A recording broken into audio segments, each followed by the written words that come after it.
Ah.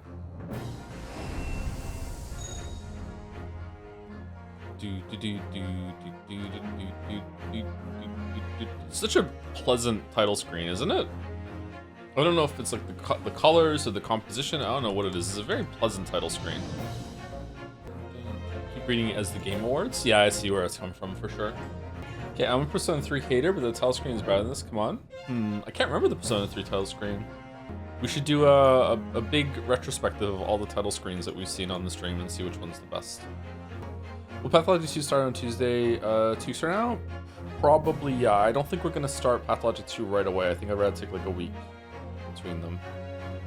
13 Sentinels, maybe? Oh, 13 Sentinels is a candidate for the best title menu music.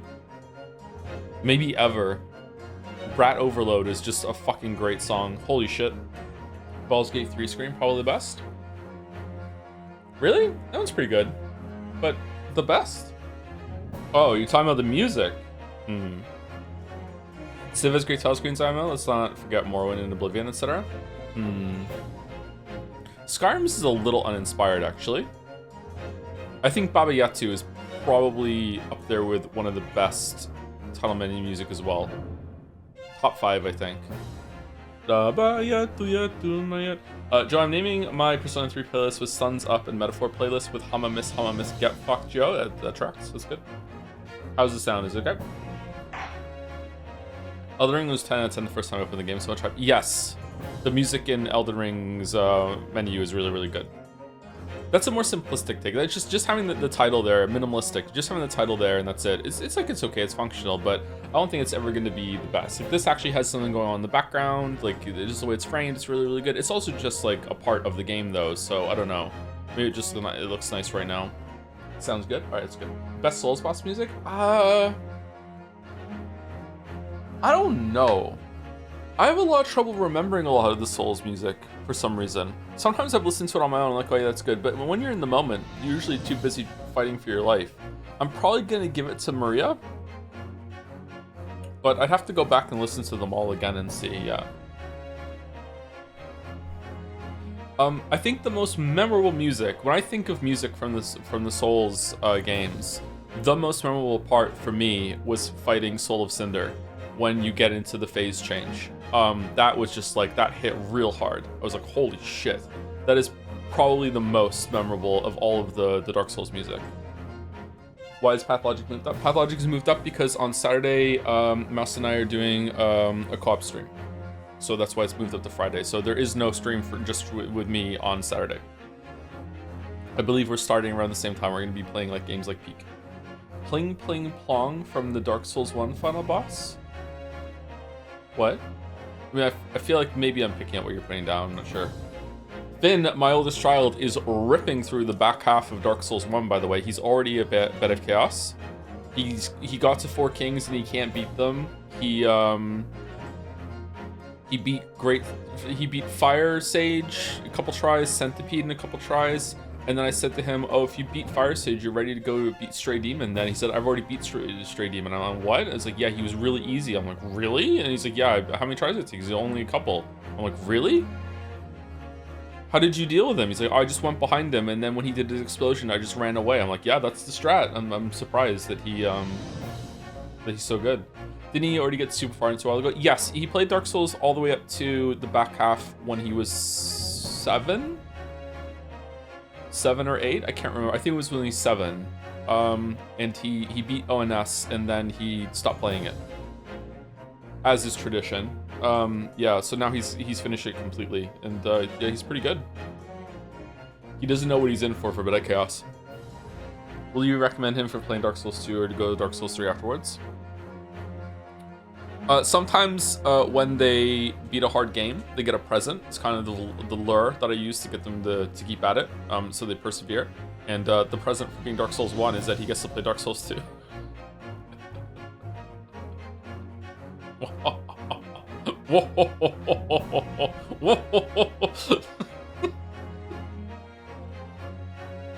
You wouldn't believe the present he gets for Dark Souls 2.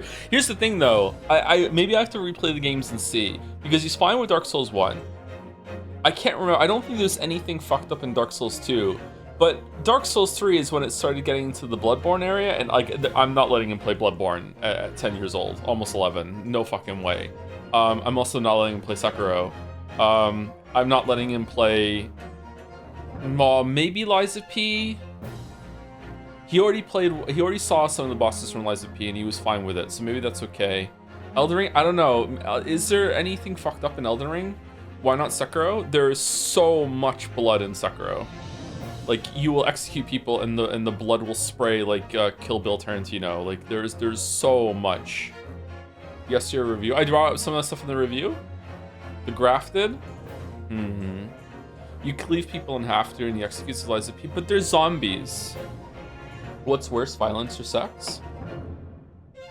Sex. Clearly. Yep. Code Vein is right there, Joe. Maybe I should run through the games again and see if like what I would be comfortable with in playing.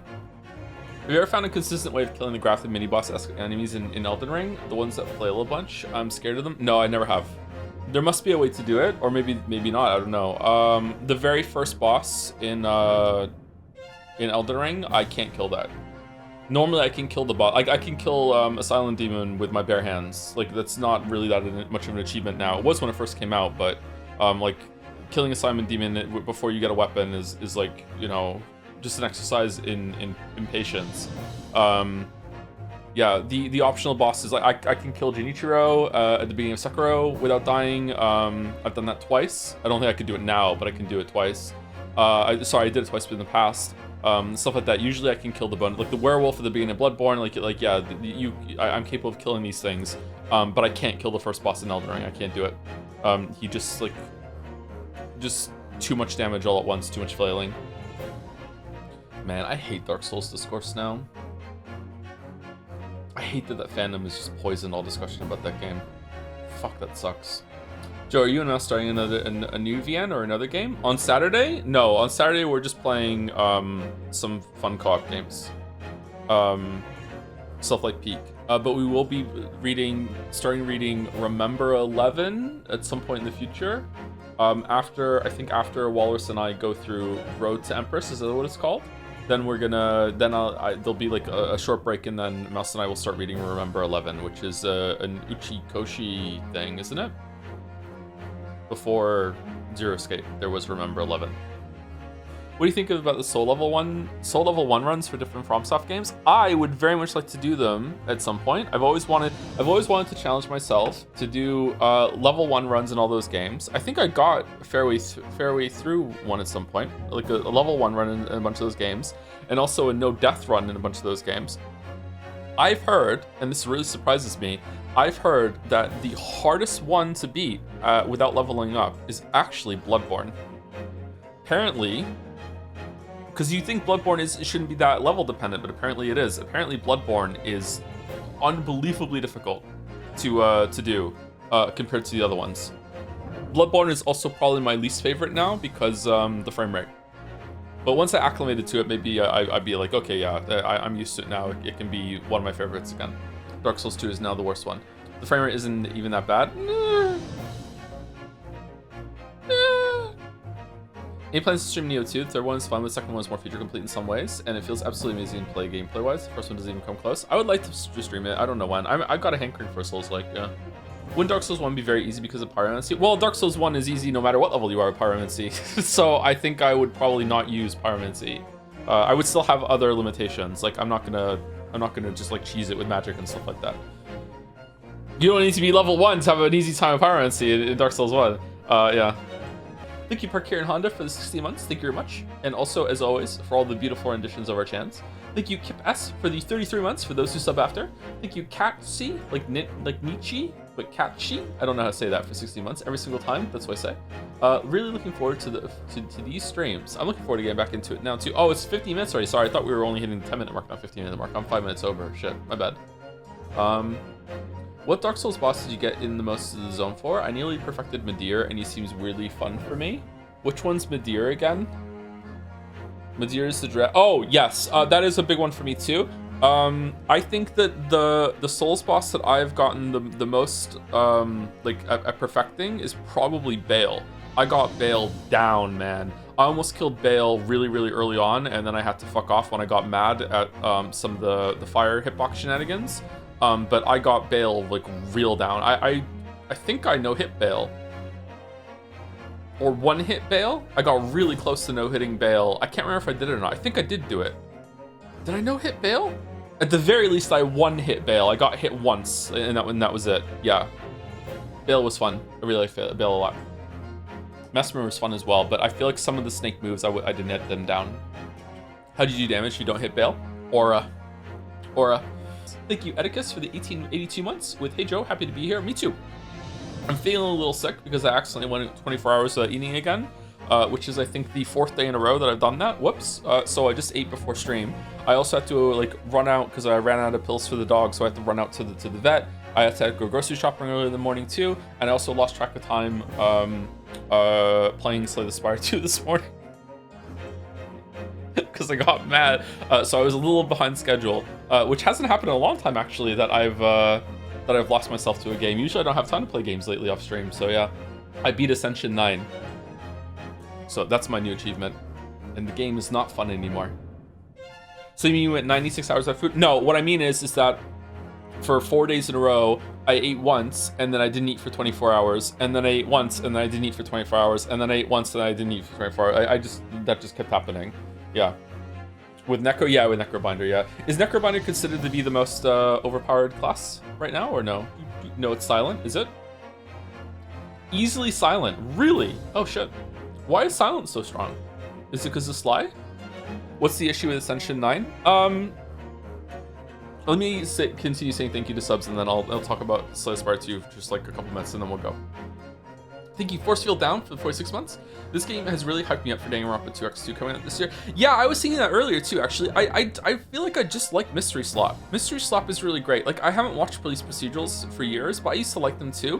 When I was a late teen, early teenager, I used to love watching CSI. CSI was one of my favorite shows. I really like shows like Castle and Elementary that had a Sherlock thing. That finished now, actually. I think I could go back and watch that.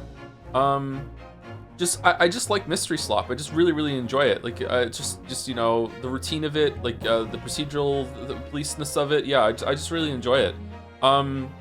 So yeah, I don't know. Like, they're difficult to write for video games, clearly, but yeah, I think I would enjoy more. I wonder why we don't get more of them. Actually, did you watch The Mentalist? I did watch The Mentalist. Yeah, I think The Mentalist really missed a beat when. Spoilers for The Mentalist is an old show at this point, but I really think they missed a beat when they had just an amazing moment at season finale where Patrick Jane finally kills Red John, the serial killer that killed his wife and daughter, and then the very next episode of the next season was like, nah, that wasn't him though. But it was good. Nah, it wasn't him. We're still continuing. That was a fake. Like, I thought the way they did it was quite surprising, and it was like wow, that's probably as good as that could have been. You know, like I think it would have been better if they made it so he killed a Red John, and it turned out Red John was like a collective of multiple serial killers that were working together, and he happened to kill one of them, but he still had other ones to track down, but that still was a legitimate killer or something like that or whatever. Like, I don't know. Like, yeah, that was I stopped watching after that, actually. It pissed me off so much. Anyway, and Red John, yeah. Thank you, GG, the stream for the 30 months with Joms blowing in the wind with Fido hair. Watch Peter Pan 2 for the 17 months. I haven't even seen Peter Pan 1. I have seen Hook, though. That movie went hard. Holy shit, I watched Hook so much when I was a kid. Thank you, Zorgos, for the bits. I'm a vocalist in a popular, strangely dressed 70s band. I'm also a war criminal. I'm Henry Kissinger. I'm Henry Kissinger. Oh my fucking god. Alright, and the last three are Capsador gifting a sub to Tep Forever. Thank you very much, Caps. Final Boss J for the 16 months. How many people have already asked you if you're playing the new game by the 1000 X Resist devs when it comes out? You are the first one. I didn't know there was a new game. What's is it 1001 X Resist, or? Yeah, I'll probably play that. 1000 X Resist is not my favorite game, but definitely like in the upper echelon, like top 5 of video game writing, even if the game isn't exactly for me. Yeah. And thank you, Phoenix Furion, for the 60 months also, with 5 years of Red Joms. Red Joms, interesting. Okay, real quick. Like my very like 2 minutes. All right, let's it's 21 minutes into the stream. Okay, so I think that Slay the Spire 2 is a really good game. I think Slay the Spire 1 is a very good game. I am now higher in Ascensions than I ever was in Slay the Spire 1 for whatever reason. Maybe I've gotten a better gamer. Maybe Necrobinder is just so overpowered that I can just like mesh with it better. But I think the highest Ascension I ever got in Slay the Spire 1 was like I think maybe 4, and then I just started. I wanted to get I wanted to get like a 10 or 20 game streak of Ascension 0 in order to prove that I understood the fundamentals of the game, and I couldn't do it because I was too impatient. And so that's my limit of Slay the Spire 1. So I'm now air quotes better at Slay the Spire 2 than I ever was at Slay the Spire 1. However, I'm still like a noob of the game. I'm really bad. I don't really understand it all that well. I'm just kind of stumbling my way through. I just got lucky with my decks, I guess, or whatever. I don't know. Anyway, I'm on Ascension 9. Ascension 10's modifier is not really that bad, so I think that if you're capable of beating Ascension 9, you're absolutely capable of beating Ascension 10. It's kind of like a victory lap. Ascension 10, if you don't know, the modifier of that is that you have to beat 2 bosses at the end of Act 3 instead of 1. If your deck is capable of getting all the way there, usually you are steamrolling at that point, you can beat another boss. Like, I'm sure there are some decks that will peter out, but if you can get there, I think you can do it. Anyway, I think that now that I'm at Ascension 8, Ascension 9, I think Ascension 9 is the point where it become like this because the enemies do more damage. The game is less now about making decisions and more about hope you get that card, Lamayo. And if you don't get that card, or you don't get like a good synergy between 2 or 3 cards, you will just lose. Usually you will lose very early on too. Now, I don't know, maybe I need to change my playstyle. I was thinking about it on my walk after I played today. Maybe the strat now is to try to maximize the amount of times you can get to pick a card. I feel like maybe I undervalue that. Maybe like whenever I get the event that's like pick 1 of 5 cards that are in your class pool versus pick one of 3 colorless cards, maybe I should always be picking the 1 of 5. Maybe I need to like just like go through as many possible card iterations as I possibly can. But right now, like I had 3 fails. I took me 4 tries to beat Ascension 9. I beat it on my 4th try, and all 3 of those first tries they died very early on. Except for I think the first one I got to the Act 2 boss, but the rest died very early on. And it's just basically like in the first act, like even the normal hallway fights, it's like if you don't get that card, man, you're fucked. And sometimes they just don't give you those cards. It's like you need high damage cards, even if they're high energy costs. You need a high damage card really early on. Like even to the point that some of the shit they're throwing at you on like room 5 of floor 1 can be like whoa, and you just need it. You need to have it, and sometimes they just don't give it to you. You don't get it in an event. You don't get it in the shop. You don't get it in the choice. I had a run peter out where I chose the pick 1 of 3 packs, three sections of card stats. So I got 3 cards from Neo, from Niao. I went to a shop. I don't know how many. I think I did like 8 card choices. And I still died to the elite before the boss because it just didn't give me a high damage card. So yeah, I'm a little perturbed about the game, but maybe I just need to change my mindset and see. Anyway, that's it. That's my Slay the Spire thing. Let's continue Ace Attorney. Sorry for yapping today. I'm in a yappy kind of mood. Anyway, so here we go. So yesterday we didn't finish the first case because apparently the first case is quite long, and I don't think there's going to be a recap, right? We didn't do it. We are Ryu. Our name is Ryu. It's the longer name that we're just saying Ryu. Our friend is Kazuma. Kiru. No, just Kazuma. Kazuma. Am I saying it right? And we are on trial. We're also the defense attorney, and we're also on trial for killing Sherlock Holmes's assistant, Wilson, totally not Watson. And we killed him in a restaurant, except of course not really. And it looked like it was gonna end, and we were gonna get to the ending of the trial. We finally cornered the real culprit, which is a super gross woman. And then it's the big thing about like there's a burn mark from the hot plate of the steak that was there on the table and blah blah blah. I realize if you didn't watch this stream, this is kind of nonsense, but I'm just kind of recalibrating for my own good. And then at the very end, the totally not Mystic Maya burst into the courtroom and said, "I'm the defense attorney's assistant" or something, and it has new information that's being brought to light. Yeah. So yeah, that's it. Let's continue. The game has been quite good so far. I'm really enjoying the writing.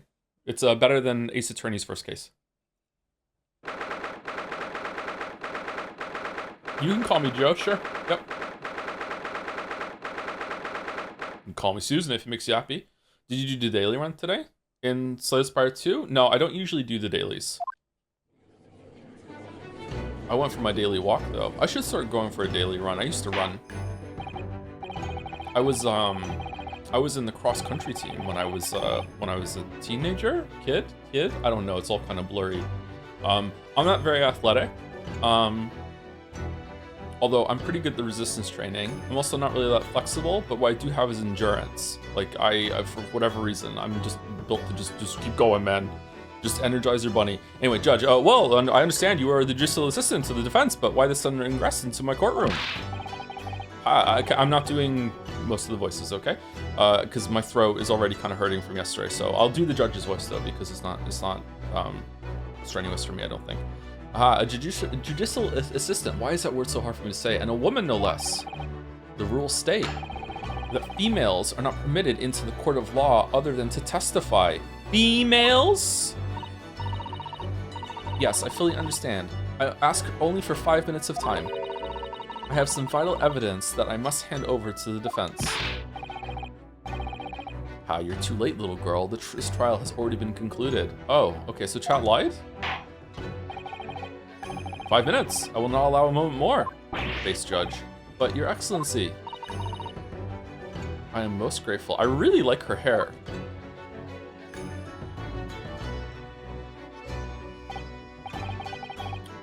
Who exactly are you? I'm sorry, there's no time. Susato. Susato? Susato? Which one's correct? Just Susie? Susie? Susie. Susato. Susato. Susie. I'm sorry, there's no time. Please accept this for now. What is it? A report about something? Written in English. It's Giselle Brett's research. The Englishwoman's? Is it about how to kill someone? After the trial resumed earlier, I hurried back to the university. I went to Dr. Wilson's laboratory in the medical faculty and borrowed this paper. Oh yes, that's right. Miss Brett was studying under the professor, wasn't she? Oh, okay. Was that said before? Because I wasn't paying attention to that. So does this research, I mean, that makes sense, yeah. I knew they were like talking, but like, I didn't know they were researching. I thought they were just like colleagues or something. So does this research, whatever it is, have something to do with the case? I'm afraid I don't know. I haven't been able to listen to the proceedings of the trial myself. Oh, no, of course not. Special characteristics of curare and its effects on human subjects. Interesting. Curare? Curare? What's that? I've never heard that word before. Time's up! The prosecution demands the immediate removal of this female trespasser from the courtroom. Why is it that some people, certain types of people, do say female in that way that almost everyone in the chat is going to understand what I'm talking about? Where does that come from? Why does that happen? I hate that the word is like poisoned now, because sometimes it's appropriate. I don't know why. There was too little time for me to read it in detail. You know, I actually don't. But I've summarized what I could on a note just inside the cover. Ferengi? From Star Trek? Okay. If you could think it, if you think it could be valuable, please cast your eye over it. This is wonderful. Thank you. Giselle's report has been entered as the court record. A report detailing an unknown poison that Miss Brett... What? Miss Brett had been researching during her time at Yomi University. What do you mean? Goodbye then, and good luck. Good night, and good luck. Oh, she just fucking left. She's a ghost. You've had long enough, counsel. We cannot detain our English guests any longer. Oh, I missed her. I asked the prosecution and the defense now one last time. Does either side have any further evidence to present to the court? I presume not, but... Let's break for lunch. The prosecution has made its case convincingly enough already. Nothing more to add, Your Excellency. Ryu, we're out of options here. It's time for a final Hail Mary testimony. This really is our last chance. Yes, I know. Your Excellency, the defense does have new evidence. That look. That unyielding stare of a true Japanese warrior. Well, Miss Brett? Yes, Your Excellency? If you wouldn't mind, perhaps you could grace us with your presence a little longer. It's a delightful invitation, but I'm afraid it's not so very long until tea time. I'll have to politely decline. Forgive me, Miss Brett. It seems I wasn't clear. I realized it was phrased as a question. However, sit the fuck down. I must ask you to treat that as an order. Oh. I've said it many times before, but the Japanese language makes no sense. My apologies, dear lady. Okay, we all agreed that the hammer is coming down a little too often, right? So, counsel, what is this new evidence that demands the court's attention? Okay, the bottle of carbonated water. I kind of hate that there might be unique dialogue for every single one of these when you fail. That'll cost you lives at the top, so you'd have to reload to see them all. What if it's the best scene in the game? Synopsis: a poison made from the bark of certain trees in the jungles of South America. The hunters of the region have used it since ancient times to incapacitate their prey.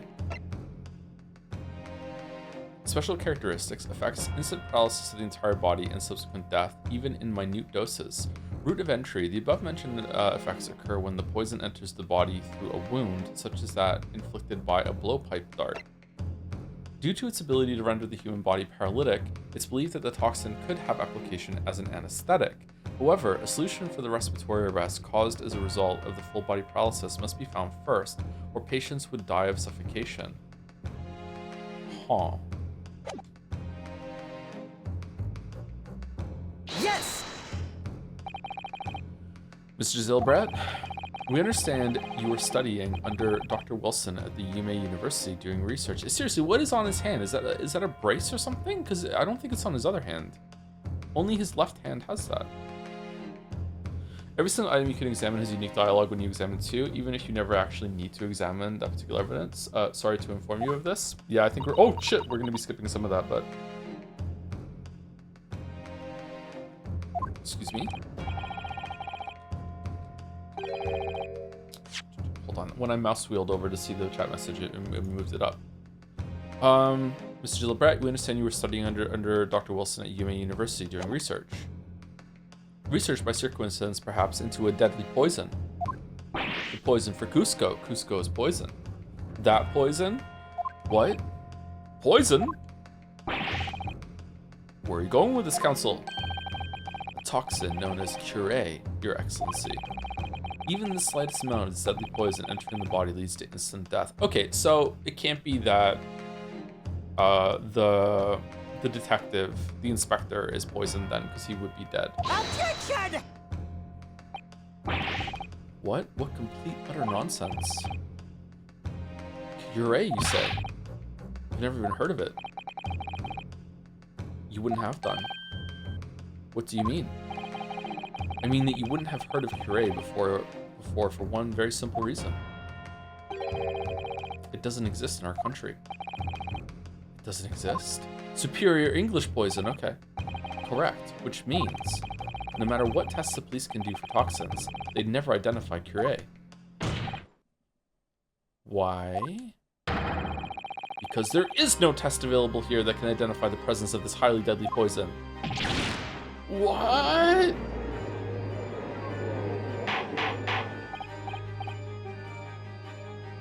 Order, order, order! I'm starving. Counsel, does this deadly poison truly exist? According to this report authored by the visiting research student from England, Cure has long been used by the tribespeople of South America as a poison to lace their arrows. It seems that it's reasonably well known among European doctors and scientists. To lace their arrows? The report states that it is produced from the extract of a tree that grows deep in the Amazonian jungle, and it was first brought back to Europe at the turn of the century by explorers. It claims that animals shot by arrows laced with Cure suffer instant death. Isn't that about sum it up, Miss Brett? Objection! Trumpery? These aspersions are utter trumpery. To start with, the victim had been administered some of this so-called deadly poison. He would have been squirming and writhing in pain, and the other diners would have surely noticed. That's true. What do you say to that, Inspector?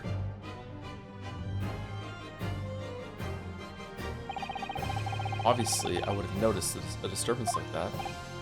I don't remember anything like that either. I didn't notice the professor being in any kind of pain. According to this, however, it's the other way around. What do you mean, the other way around? The very fact that the victim didn't show any visible signs of distress is evidence that Am I saying it wrong? Because I'm probably saying, obviously I'm saying it wrong. Curar?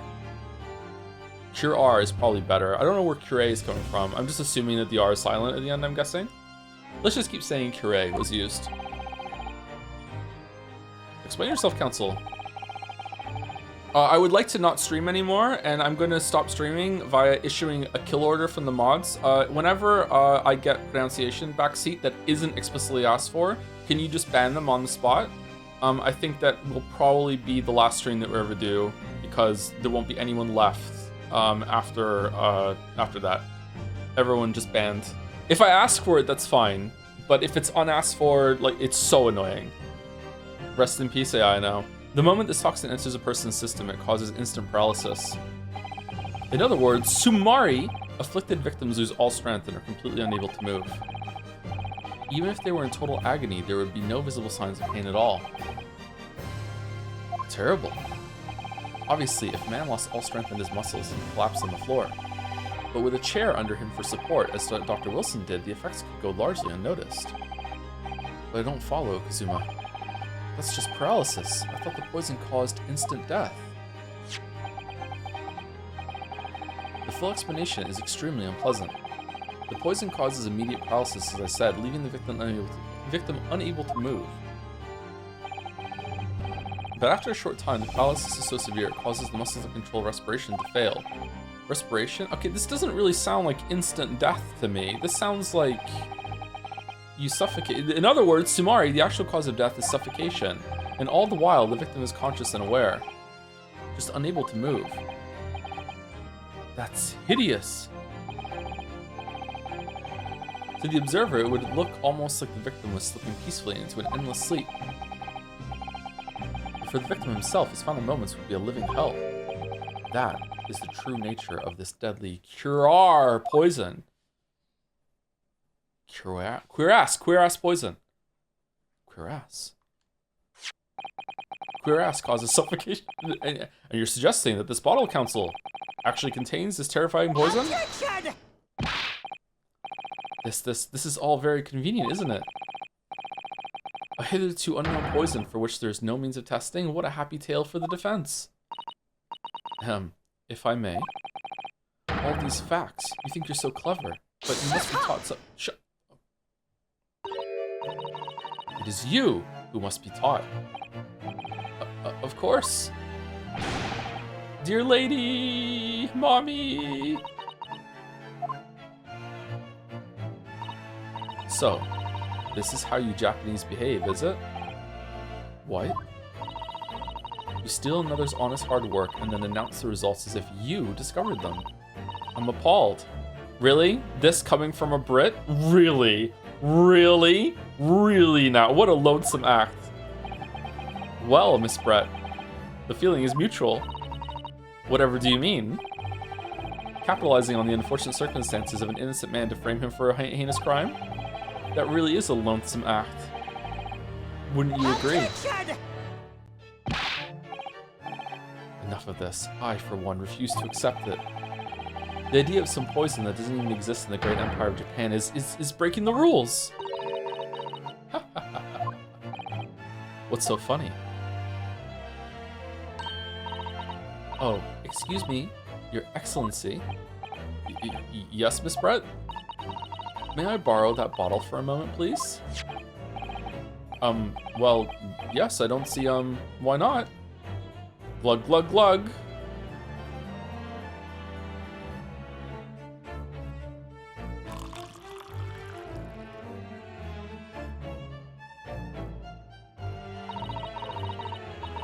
Don't get too big for your boots, you insignificant little island boys. Sorry? To an Englishwoman such as myself, this whole affair is a farcical comedy. Your little police games and these foolish drinking it doesn't matter though, because it's like venom. If you eat venom, nothing bad happens. It's when it goes into your blood that something bad happens. So drinking it, you're just gonna digest it. It's gonna be fine. Isn't that what it said? Or no? Or is it like they're still calling it poison, and poison usually does get you even when you ingest it. I don't know. Your little police games and these foolish courtroom antics it's laughable, really. But I'm getting bored of it all now. It's time for the games to end. Bottoms up. Cheers.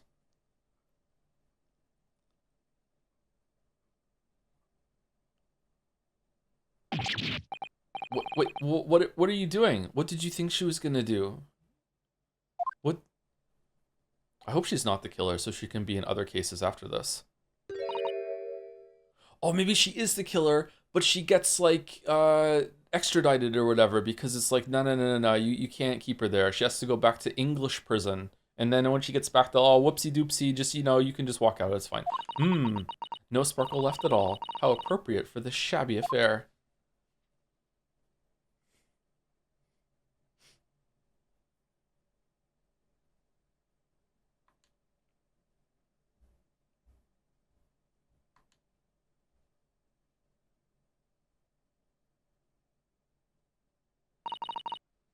Goodness. Whatever is the matter? You all look quite stunned. Different bottle?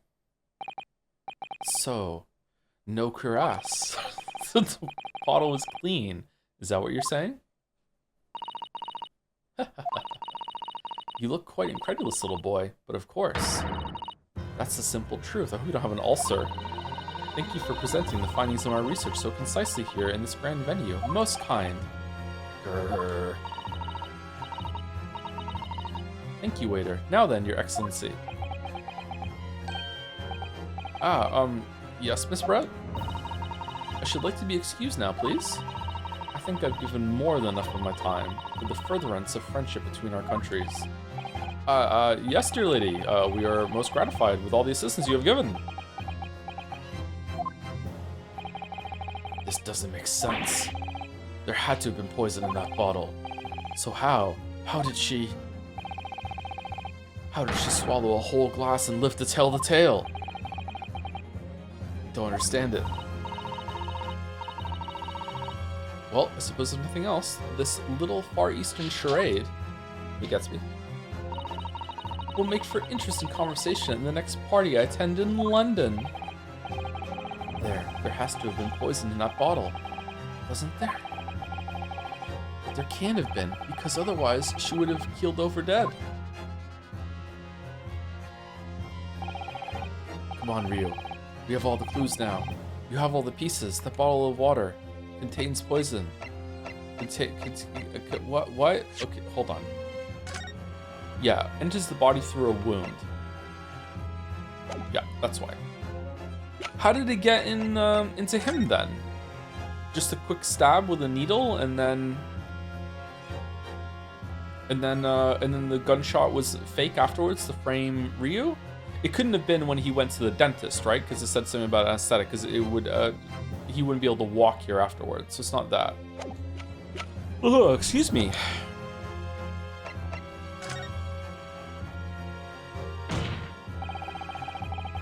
Oh. Okay. It went through his the wound that he got from the dentist. Okay, yeah, that's how it entered his bloodstream. Okay, the culprit did put cuirass poison into Dr. Wilson's carbonated water. The defense refuses to change its position. You're serious? Objection! Fool, are you blind? There's no possible way that bottle could contain poison. I mean, we just saw Miss Brett drinking the water from it. That's right, which rather complicates your argument, I think. And I believe that complication can be explained. How exactly? I need to think through all the things that don't quite add up here, one by one. I'm sure the answer is in the evidence we have in the court record somewhere. It has to be. Hurry the fuck up. Very well. If the defense truly intends to assert this claim, then I must ask you to support the assertion with evidence. What explains how the witness was able to consume the supposedly poisoned water unscathed? This does. Yes! The answer to this riddle is right here in Miss Brett's own research report. Objection! That's not a valid explanation. Yes, it is. Fuck you. No. After all, we don't speak English. That report is utter gibberish. This impudent young scoundrel is trying to ridicule the court, Your Excellency. I'm not trying to ridicule anyone. Honest, I'm just reading Susie's-san's notes. Susie-san. I concur. This report is too extensive to be considered in its entirety by the court. You will direct this to the pertinent section, counsel. Which section of the report reveals the alleged answers to this riddle? Synopsis, it's the special characteristics, isn't it? 1 second. Special characteristics. We've been hearing a lot about this queer-ass poison. But not the queer-ass antidote, but it's left me curious about something. Oh, counsel? Well, it sounds as though indigenous hunters have been using this poison for years and years to lace the heads of the arrows that they shoot at whatever prey they're hunting. So we've been led to believe, yes. And the point of hunting is to catch prey to eat. Get to the point, please. But if they were to use these laced arrows, doesn't that mean there would be traces of poison left in the prey the hunters were going to eat? Yes, good point. It just gets metabolized the way when we cook it. Yeah. So surely the hunters wouldn't want to eat their prey, would they? Because then they'd be eating the poison for Cusco. Oh, good gracious, counsel! No, that would be madness. But I actually found the answer to that conundrum in this research paper here. Under special characteristics, it says this: get fucked, Brett. The poison starts to work after entering the body through a wound. Through a wound, you say? I see, that makes sense. Yes, the mention of that particular detail seemed a little strange to me, though. But it all makes sense when you interpret what's written like this. When cuirass enters the body through an open wound, it has terrifying poisonous effects. However, when it enters the body via the mouth, it has no poisonous effects whatsoever. What? Miss Brett, you authored this research. You knew cuirass's special characteristics. And you knew that you could make a spectacle of drinking that water without any danger to yourself. You meddling little... What? Wait, what? It's a real... Well, Rio, it turns out... What did she just say? Rapscallion!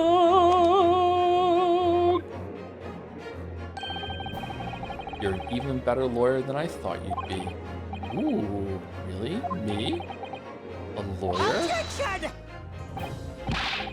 All this poison talk is fascinating, I'm sure, but I fail to see how it's possibly... So the ill-bred little puppy has a new toy to play with, some facts he read in a book. But I'm afraid knowledge doesn't suit you, little boy. It only makes you look silly. How is this not over right now? What are you trying to say? Your schoolboyish logic has a fatal flaw. Schoolboyish? Flaw? Under the... As even your brain has managed to deduce, cuirass is safe to ingest. It seems likely that its effects are neutralized by the acidic nature of the gastric succus. Yeah, sure. Oh, yes, well, of course, yeah. The gastric suckers, yes. Suckers, yeah, what are they? So, if this lethal poison is completely harmless when drunk, the professor wouldn't have died when he swallowed it, would he? Oh, right, okay, so we have to prove this part now. Okay. But after that, we have to explain why she shot as well? Okay, that's right. Oh, good gracious. That's basic science. Science that even a schoolboy should be able to understand, no? Science, bitch. Thank you, Ryu, this time in the bit messages. Ryu IGDH for the bits. Hi, afternoon. Good afternoon, Mr. Drum. I just finished the first VOD. Could you please catch me up on everything that's happened so far this stream by perfectly reciting all the dialogue, including your own riffing and bits? Thanks. So there was a lot of Slay the Spire 2 talk, actually, so you have to strap in for that. Not much has happened except for, like, there was poison in the glass, in the water, and also it needs to go through the blood instead of just being swallowed. So really, it's more venom than poison, really, and that's about it. And Brett had some aura when she drank the glass. It was a pretty good moment. Thank you. Moving Autumn for some months. The defense would like to cross-examine Miss Brett Swan. Another bird on the fucking stand. Order. In court. Order. Logic holds. If the lady and the professor drank the same poison, they would be affected in the same way. Are you trying to suggest? Yes.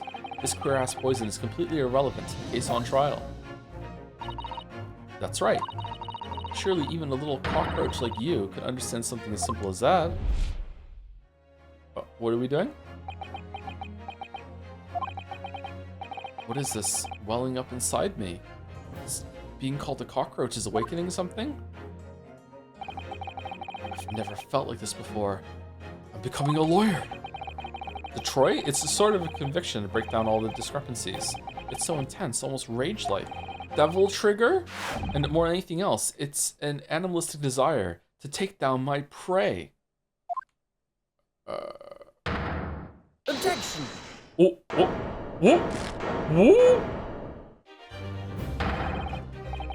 I don't think so, Miss Giselle Brett.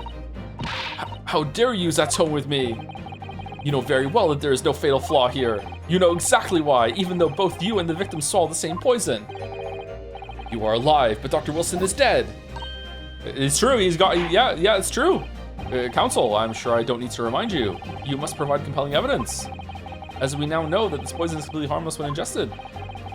Why would Dr. Wilson alone have been killed by the queer ass?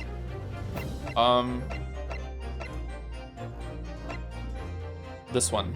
Take that! As Miss Brett so readily pointed out, she drank the same water as the professor. However, there was a fundamental and fatal difference between the two diners. A fatal difference. The toxic effects of cuirass are only felt when the poison enters the body through an open wound. So, for a healthy person with no injuries, drinking it is completely harmless. Oh, oopsie doopsie, it was an accident though. Look, I'm poking my fingers together real cute like. I actually wanted to surprise Dr. Wilson with the conclusion of my research by saying, hey look, we actually drank the poison right now and we're both fine, so therefore I guess I'm right, but I didn't know he had dental work done. So like it entered through the blood, oh whoops, just a mistake, whoopsie doopsie. But what if there was a wound inside the mouth of the person drinking the poisoned water? Inside? Yes, like the wound you might have from the dentist if you've just been to the dentist and had a tooth extracted, for example.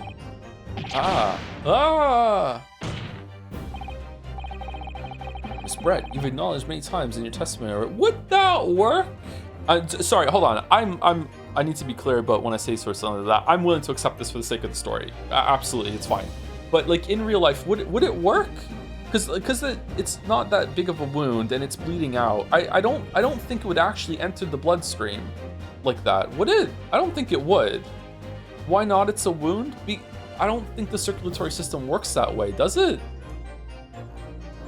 Like the reason why it works from an arrow is that it goes like pretty deep in. It's gonna have a big spread into different kinds of vessels and stuff like that, right? I don't think it would work. Maybe it would though, I don't know, but I don't think it would work. Let's try it. Let's call Mythbusters and get on it. Miss Brett, you've acknowledged many times in your testimony already that if you were well aware of Dr. Wilson's dental appointment that day. So that's it. You use the knowledge to orchestrate this. Circulatory system is circular? Oh yeah, of course, yeah. So it's arteries go away from the heart, right? And veins go back to the heart. Are capillaries also coming back? Or can capillaries work both ways? Not that either of that matters actually. Like I just don't think a wound that's like very slowly bleeding.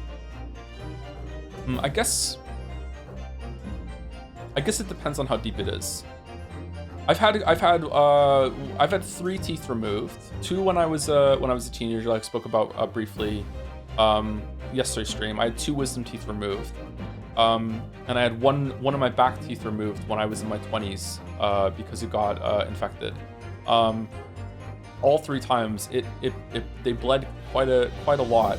The one when I was an adult bled the least of them all though, and it was kind of like sore for a little bit after that.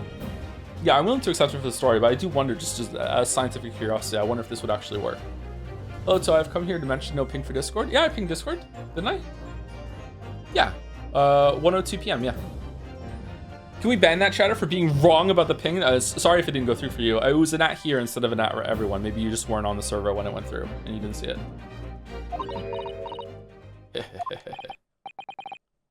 Is she laughing? I don't like to repeat myself, but honestly, I can't resist. I think this poison would kill me. I'm chewing on the inside of my mouth almost constantly. These childish courtroom games and your half-baked arguments are all so puerile. What do you mean? Don't worry, little schoolboy. You'll find out soon enough.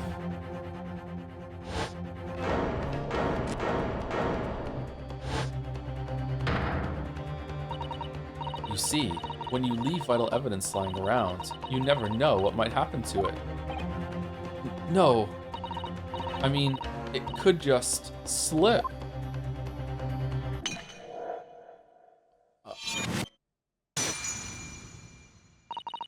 Oh dear, how careless of me. I'm afraid some crucial evidence may have just been tragically destroyed. Careful cleaning that up, you might cut your fingers and get the poison in. No! What is it? What just happened? It's the Englishwoman. She just smashed that bottle. And in the Supreme Court, what a terrible blunder. Officer, what are you waiting for? Collect as much of the water from that broken bottle as possible at once. You're wasting your time. This delightful carpet under my feet here was a gift from the British Empire. I assure you, it will soak up the water beautifully. Oh, she knows a lot about carpets.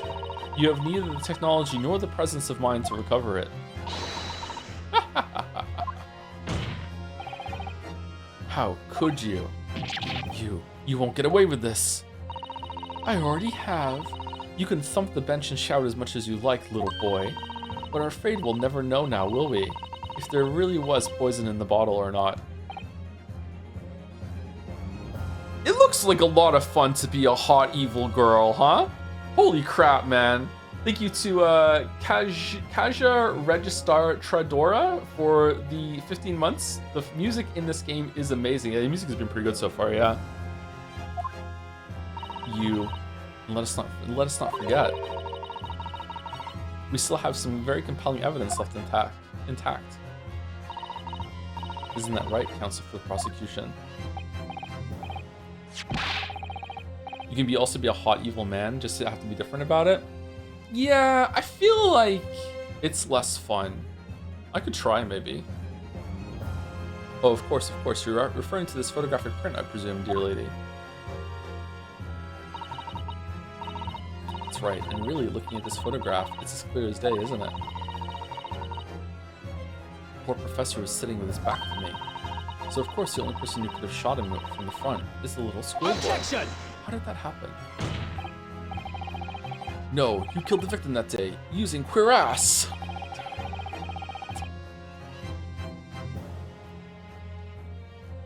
And then, in order to frame Ryu Naruhodo for the crime, you waited until he picked up the pistol you'd arranged for him to find on the floor, before you shot the professor's dead body in the chest with your own hidden gun.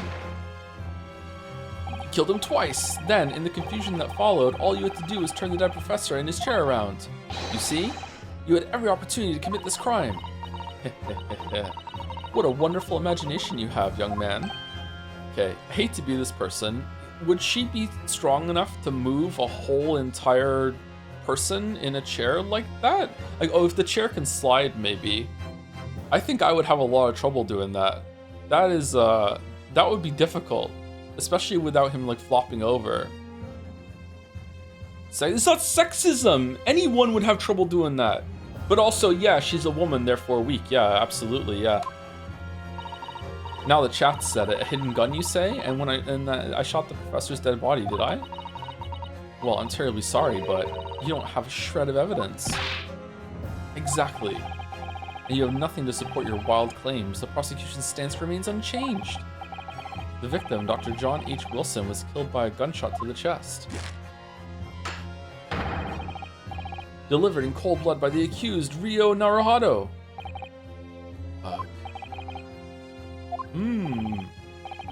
This is unbelievable. How can this be happening? We had her, but now, is she really going to get away with it? The way she destroyed that evidence was obscene. Yeah, how is she? Okay, again, all right, hold on. Okay, Joe, the courtroom drama is just a framing to tell a story. It's just whenever they need to use actual legal proceedings or like that, it is always to make the tension raise and to make it harder for the protagonist to win. It is like it's just whenever they feel like it, it's gonna be like that, and that's how it is. And they established that real early on in the first game. So let's just not get mad about that, okay? All right, here we go. Someone could come into the courtroom right now with a gun and shoot the inspector in the head, and the judge would probably still point to Ryu and say, how are you gonna explain this? Or prove that it was that person who did it? Like the way that she destroyed evidence was seen. Ryu, yes. We've come this far, but now you're the only one who can finish it. What? What do you mean? We've lost a vital piece of evidence, it's true. So if there are any clues left for us to use now, they must be in your head. in my head? You told me before that your powers of observation were the one thing you could really depend on. Well, yes, that's true, but I didn't manage to notice that this woman was a foreigner with a swan on her head. Wait. Swan. So think back again now, and try to remember every last detail about the scene that day. Everything you saw, everything you felt, every color, every smell. And then me sitting across from you, playing footsie with you under the table. That was you? Who did you think it was? What I saw, what I felt. Every color. Wait, what? What? Blood? Is Kazuma right? Somewhere in the vibrant memory of the same scene in my head. Could there be another clue to expose the identity of Dr. Wilson's killer? There's a clue. A raging clue. Actually, Kazuma, I think I might have something. Thinking back over everything I saw, I think I might have uncovered another clue. Yeah, like look, there's blood on here. The picture's black and white. Yeah, but in my memory, it's color, and I remember it. Okay, all right. Well, let's go. There's blood on the plate, apparently. Aha, you've always have something up your sleeve, don't you, Ryo? Come on then, let's wipe the smug smile off the Englishwoman's face with some evidence. All right, can't wait. It's been niggling me for a while that something feels amiss in my memories of that day. Whatever it is could be the key to arriving at the truth about a lot of this. Oh, okay, we have to wait for color TV for you to be able to dream and remember your memories in color. I learned that from Persona. So yeah, okay, maybe that's what's happening. It's early. You're morbing to the invention of color TV, and now you can remember things in color instead of black and white. It's here somewhere. The clue that shows who Dr. Wilson's real killer must have been is... Well, I mean, it's probably the new thing that they just showed, right? So... It's the fork? Wait, why would there be blood when she was the one eating it? Huh? Take that! Inspector Hosonaga, answer me this! Yes, what is it? He's still miles away, probably thinking about that bottle being smashed. I think I'm gonna sneeze. Is it not blood? Is it wine? Did she have wine? As you've said a number of times now, you strive for perfection in your investigations, don't you? I can't remember. Absolutely. The sneeze is going away. Oh, god damn it. I hate getting blue nose. I wonder, therefore, if perhaps you took anything else from the scene of the crime. Like, for instance, the plate of steak that you took to the victim's table that day? Objection! Wait a minute. Where are you going? Where are you going with this little boy? It's just a memory that's been troubling me. A memory, go on. I'm interested. What memory? I saw the scene shown in this photographic print with my own eyes that day. And I saw that on the wooden base of the plate that the steak was served on was a spattering of blood. What? Okay. Oh, really? And what of it? Also, it's your memory. Maybe you're just making it up. Who gives a shit? Evidence, please? Fucking unbased and just refused? What? Okay, good job. Did the mask just smile? Obviously, that must have happened when you shot the professor. No, that can't be the case. Take a good look at the photograph and the relative position of everything there. The plate of steak is almost directly behind the victim. Plate of steak? That's your mistake. That's rule 7 of the attorney code. If I'm supposed to have shot Dr. Wilson in the chest from the front, there's no way that blood from the victim could have ended up directly behind him. Oh, do we have to use the bullet didn't go through him now? Evidence? Ah. Yes.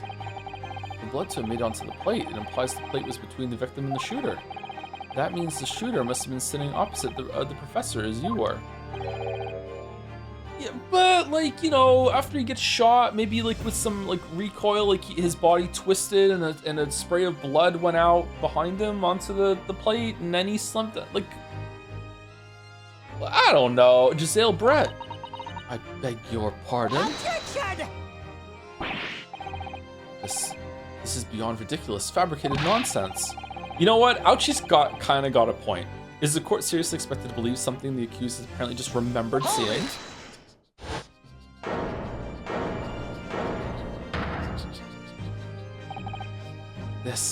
It's his blood. He's the waiter and he's bleeding all the time. This could be the moment that my entire career in the police force has been leading to. Inspector, you mean? Yes, I took the plate. In the interest of preserving evidence from the scene of the crime.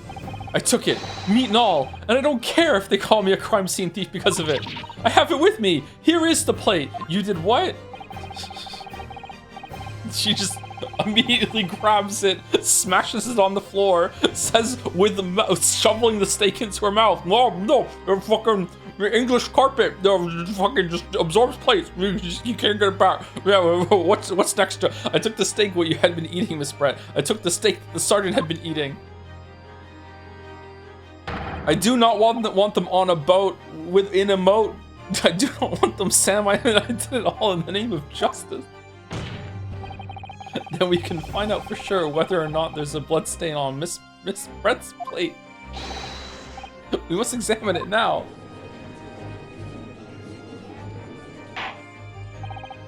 Inspector! The court wishes to examine the plate from the victim's table immediately. Yes, sir. All right, do you just have it with you? What the fuck, dude? What? Sorry for the delay. Here's what you ordered, the steak. Well, what about the blood? Is there blood on it? Of course there isn't. Quickly, Inspector, the blood man! Show the court! Of course. Examine the plate at your leisure.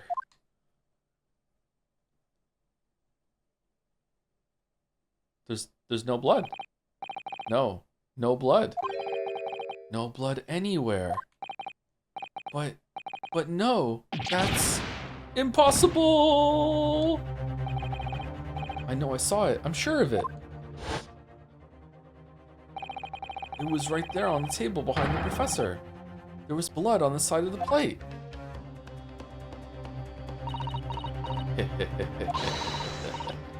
What an unbecoming expression, little boy.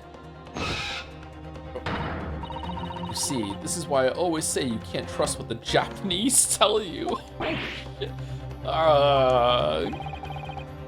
I couldn't agree more in the case of this disgrace to the Empire.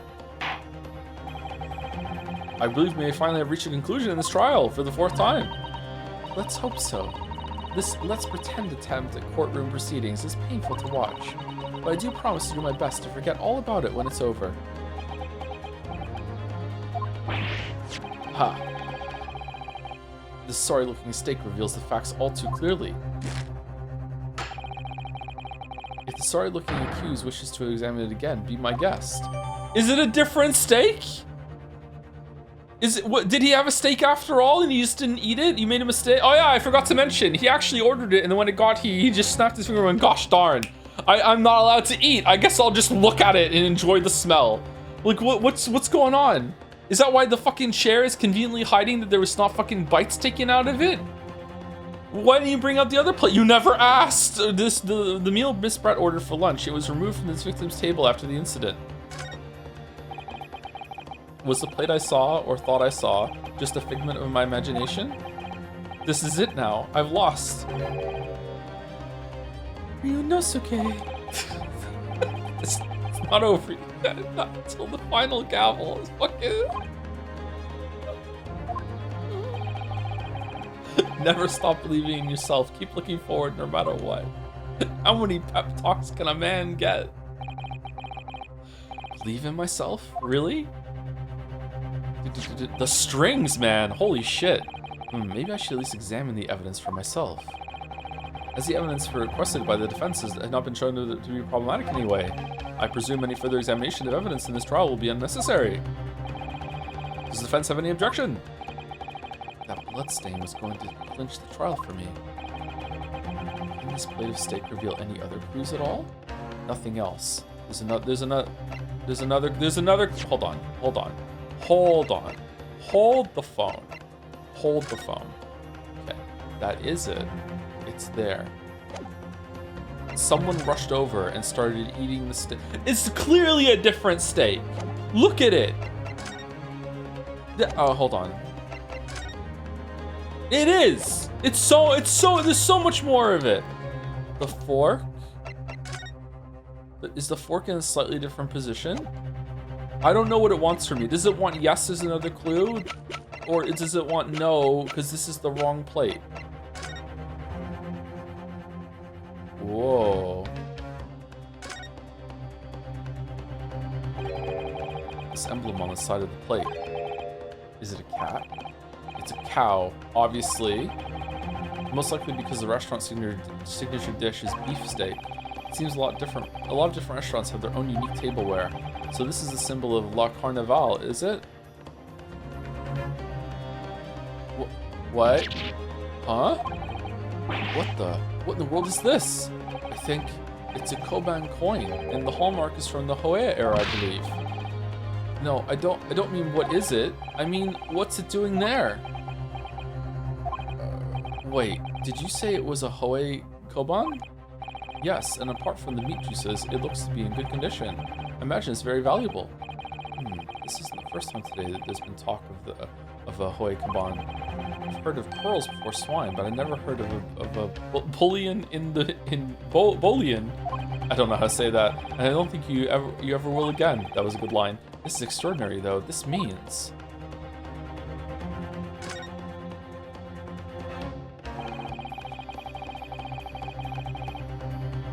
Inhibitors off mods?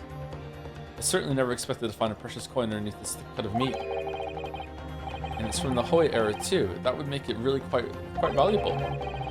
It's well marinated in the juices as well, look. What, are you thinking of eating it? No, but next time I order a steak in an expensive restaurant, one thing's for sure. My heart's going to be racing as I lift up the meat and peer underneath for a prize. I think you might have the wrong end of the stick about this, Ryu. A Koban coin underneath the steak. There's only one logical explanation. The plates were switched? How much time did she have to just freeball in the fucking dining room while the inspector ran around?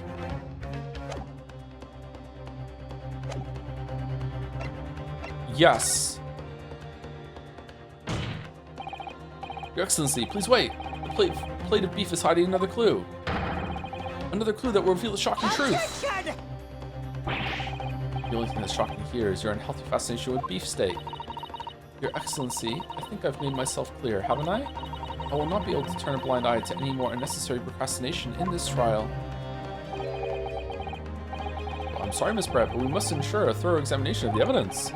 I will not give a ruling until I'm completely satisfied that all reasonable doubt has been dispelled. I see. As a newly affirmed ally of my country, that's still your position, is it? Thank you, Your Excellency.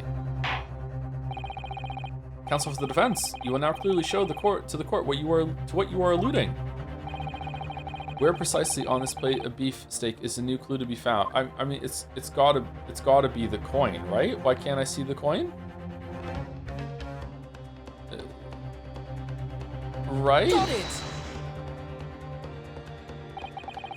No, counsel. I'm afraid that won't do. Oh, that was ambiguous at best. When you're asked to identify a detail like this, you must do so knowing there is a penalty for mistakes. Uh-oh. Mistake? The answer's right here in front of me. I'm sure of it. So there's only one thing to do. Turn this steak over and over until I find something to help me out of this mess. Counsel for the defense, you will now clearly show the court what you were alluding. I don't know? Is this on the wrong side? I thought it was here. Oh, I have to lift. Okay. Huh? What in the world is this? I think it's a Koban coin, and the hallmark is from the Hoei era, I believe. No, I don't mean what is it. I mean, what's it doing there? We did this already. Wait, did you say it was the Hoei? Okay, we can skip this, right? Okay, so there wasn't a flag for going into the test here with you had already looked at it in the inspection menu. Okay. Fair enough. Got it. Good gracious, that's... Koban? Under the meat? What on earth? Under the meat bone? A Hoei era one at that. Miss Brett. This is in fact the beefsteak that you ordered at the restaurant on the day in question, is it? Tell me, why is there an old coin seemingly hidden underneath the meat? Shut up! What a ridiculous question. How should I know? I've never seen that thing before in my life. I don't know what this is, but I want no part of it. I fail to see how this is relevant. A coin under the meat? That could simply have been a careless mistake by the chef in a moment of distraction. Objection! Don't be absurd. We're supposed to believe that this happened by accident in the kitchen? A rare Hoei Koban just happens to be hidden underneath that piece of steak. This turns out to be relevant to the case. I'll rip up my ticket to Great Britain right now. He's right. It can't be a coincidence. Coincidence? Your Excellency. Yes, Counsel? A rare Hoei Koban just happens to be hidden underneath that piece of steak. If this turns out to be irrelevant to the case, I'll give up my lawyer job right now. Objection! By all means, don't let us stop you. No one invited you anyway. Actually, I had to be here. Perhaps, little boy, you should realize that it is you who is irrelevant. Oh, can I leave then? Even though I'm the one on trial. Yeah, there we go. The point is, it's essential that we ask the owner of this coin if he can explain what it's doing under that steak. The owner? Yes, it's obvious. There's only one person it can belong to.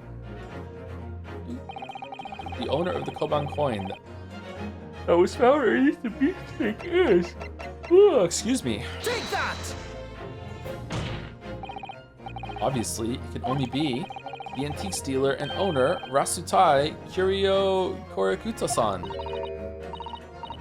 Kiryo Korakuta-san. Kiri, as in Mr. Cucumber or something? Honestly, these ridiculous Japanese names are quite unfathomable.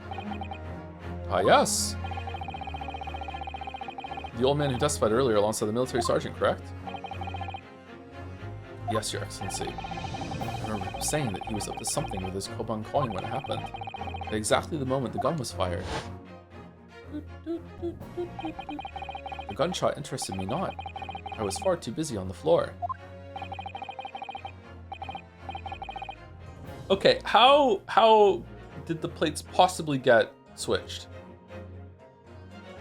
She noticed the blood and just ran over and switched them, and the coin, why was the coin under the meat at the beginning? Okay, I don't know what happened here. Okay, too busy on the floor? Sorry, what were you doing? Hunting for treasure. Indeed, the Hoei era Koban, my prized coin. And this Hoei era Koban, do you mean to tell me? No, please, why would Korakata-san's Koban be sandwiched between the victim's beefsteak and its plate? It makes no sense. Yes, it doesn't. That's what we're gonna find out. Which is why I'm asking to bring Korakata-san back to the witness stand so we can ask him. He died, officer. Bring both witnesses that testified earlier back in here. Without a moment's delay.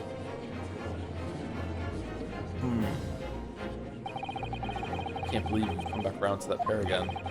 Me neither, but I have a hunch, a strong hunch, that if we trace down the real significance of this Koban, we'll find that it's a key element in the case. Oh, they're all gonna be here together.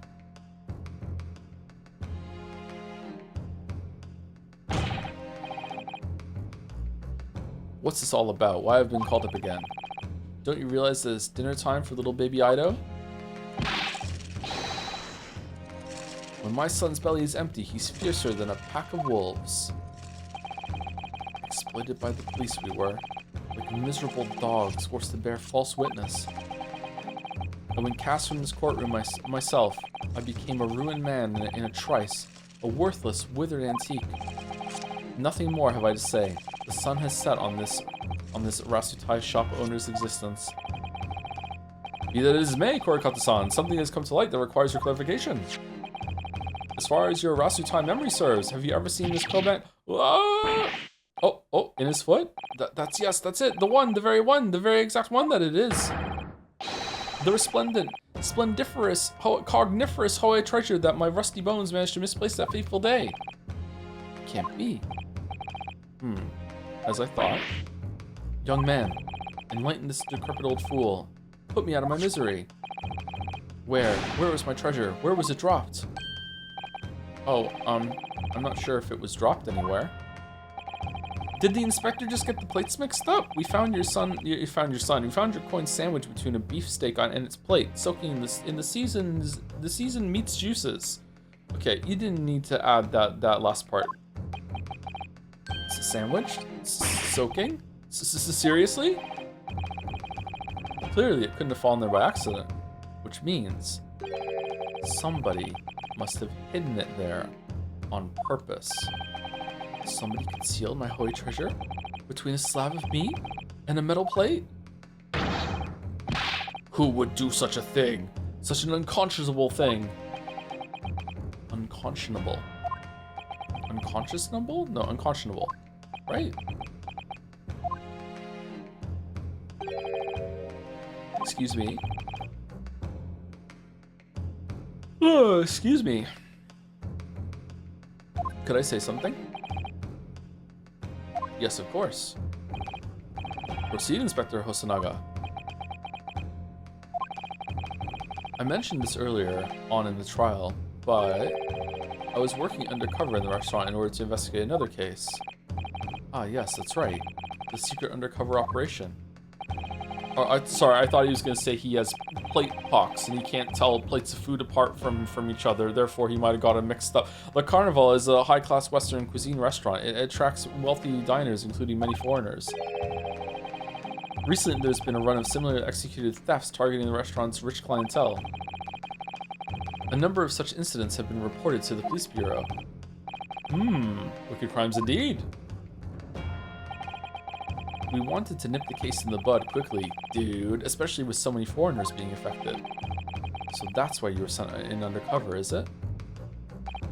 Yes, I took on the job of waiter at the restaurant in order to flush out the criminal. It seems likely this Koban incident is the work of the same thief. So unbeknownst to us, there was a master thief at work in the restaurant on a regular basis. The place was already the scene of several crimes, it seems. Don't know about the master thief part, but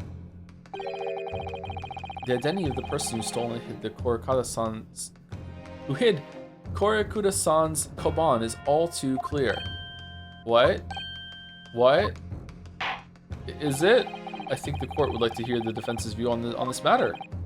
Tell us, who is the despicable scoundrel that stole Korikuda-san's Koban and hid under the steak? I mean, it had to have been him, right? Because he was sitting at the table. It was Susie. It wasn't you. It was Wilson. Wilson did it. Wilson's been going in there and stealing shit. And oh wait, is it? It's not you. Is it you? And you got found out? I don't know. That would explain why it's under your stake. It feels like she was genuinely surprised when the coin was there, actually. I gotta say, maybe I'm just falling for it. It did seem, it's gotta be you, right? Because you were sitting across, I don't know. Let's see what happens. Obviously, it can only be you. Sergeant Ayasanosa. What? How? How dare you monster. Monster?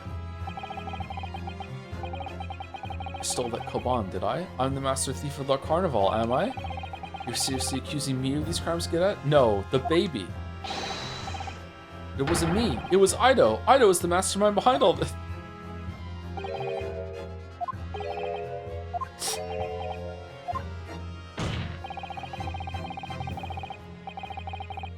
Put the baby on the stand. You would push the blame for your crimes onto your own son, an innocent little baby? It's you who's the monster, Sergeant Nosa.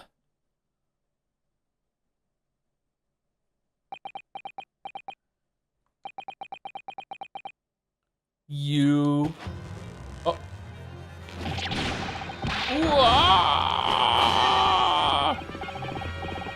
Clippity clop, clippity clop, clippity clop, clippity clop. What? Maybe it is the baby.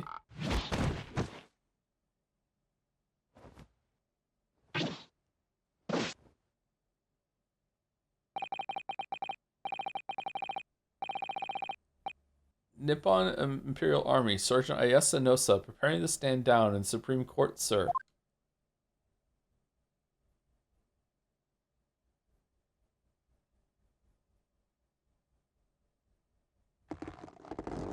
I thought he was gonna rip a face mask off.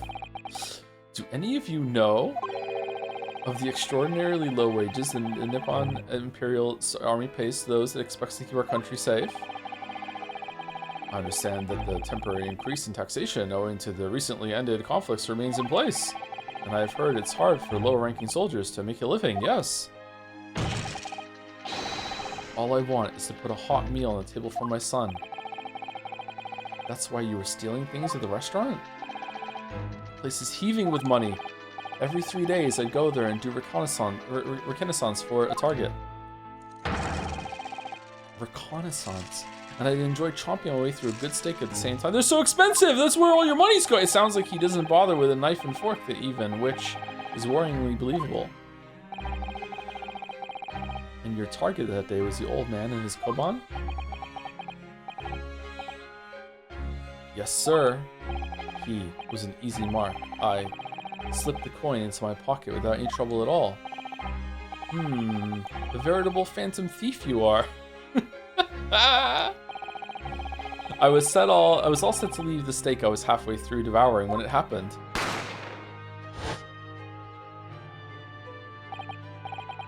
Yes, when the professor was shot.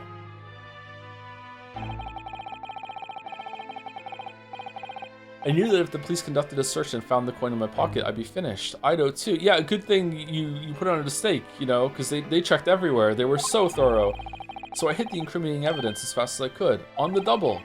I slipped it under the stake, hoping that I'd be able to rend des vows with it again at a later date.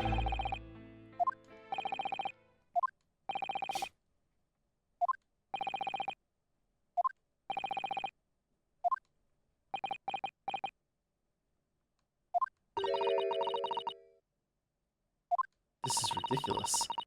Perhaps you could carry on with this absurd prattling in your own time? She's got a point, actually. Well, Miss Brett. Okay, so how did the plates get mixed up then? Or did he run across the dining room to put it under her steak? Oh, of course, dear lady, of course. How rude of us. I'm sure there's no need to detain you any longer at all. I've detained my... May the esteemed gentlewoman please be excused, Your Excellency? Indeed. The theft of the koban was clearly perpetrated by this baby-saddled sergeant. It would certainly appear to be unrelated to Dr. Wilson's murder. Of course it is. Okay, but then how is it... Okay, Judge, come on. Hiding a coin under a lump of meat? The sheer nonsense of such an idea astounds me. Nonsense, is it? Well... Oof. And as for picking up your steak and biting into it without using a knife and fork, it's beyond nonsense. It's pure madness. Very well. Now that all questions concerning this witness's testimony have been answered, I see no further justification for detaining her. Miss Brett, you are free to leave. Thank you, Your Excellency. Good luck, everyone. Wait, hold on. Objection. Objection. And good day. Hey, Ryu. Ryu, what's the matter with you? There's no time for daydreaming. Oh, no, it's just... something about Miss Brett's parting words there got me thinking. I can't quite work out what exactly, but something she said jarred with me. I feel like there was a contradiction in there somewhere. Something didn't quite add up. If that's the case, don't just stand there thinking, make your voice heard. Sorry? You can think later, but if you don't call out now, it'll be too late. The trial will be over. Hold it! Wait, Miss Brett. What is it now? I'm afraid, just one last time, there's something I'd like to ask you. I'd like you to explain the contradiction in your parting words from just a few moments ago. What are you talking about? What contradiction? Objection! What new student nonsense is this? Well, what parting words are you talking about, Ryu? Like the knife and fork? Hiding a coin under a lump of meat? The sheer nonsense of such an idea astounds me. And as for picking up your steak and biting into it without using a knife and fork, it's beyond nonsense. It's pure madness. Yes, I'm right. What she said there exposed an undeniable contradiction. Did it? I'm going to need to see evidence, Counsel. If Miss Brett's words truly are contradictory, where is the evidence to prove it? Okay. Okay, either they want, if she was using a knife and fork, wouldn't she have cut into the coin? Or got caught by the coin? Or two, like, if she didn't do it, then why is it under her plate then, right? Or three, something else that I don't know. Is it that one? I don't know what you want. Probably this. That why is the coin under her plate then? Under her steak then, right? I think that. Take that! The steak that Miss Brett had been eating before the professor was killed. Yes. Go on. More accurately, Your Excellency, the steak that was on the victim's table just before the professor was killed. Now you're just splitting hairs. Not true. Doesn't something about the steak strike you as a little unnatural? Well, it's well done. Yeah, unnatural. What on earth do you mean? It's extremely obvious. I'm talking about the shape of the edge where it's being eaten. Oh, that's important? I thought that was just an artistic detail. Oh, okay. I see you've noticed it too, Miss Brett. Notice what exactly, Counsel? Just a few moments ago, Miss Brett claimed, no Englishman could even contemplate picking up a steak and biting into it without using a knife and fork. Of course she did. She's a refined English gentlewoman herself. All details are intentional. If you think you can do something, you probably can. Don't put that evil on the game, chatter. Chatter, don't put the evil on the game that every detail is intentional. Nope. No. We do not want to have that expectation whatsoever. And take a good look at the steak, in particular the edge where it's been eaten. As you can see, there are clearly defined barbaric teeth marks here.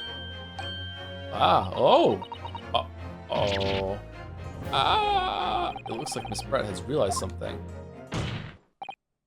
So, if the witness, as she claims, wouldn't contemplate eating anything without using a knife and fork, we better just Inspector needs to put his hand out and just slowly slide that steak away from her right now before she eats more evidence. Look.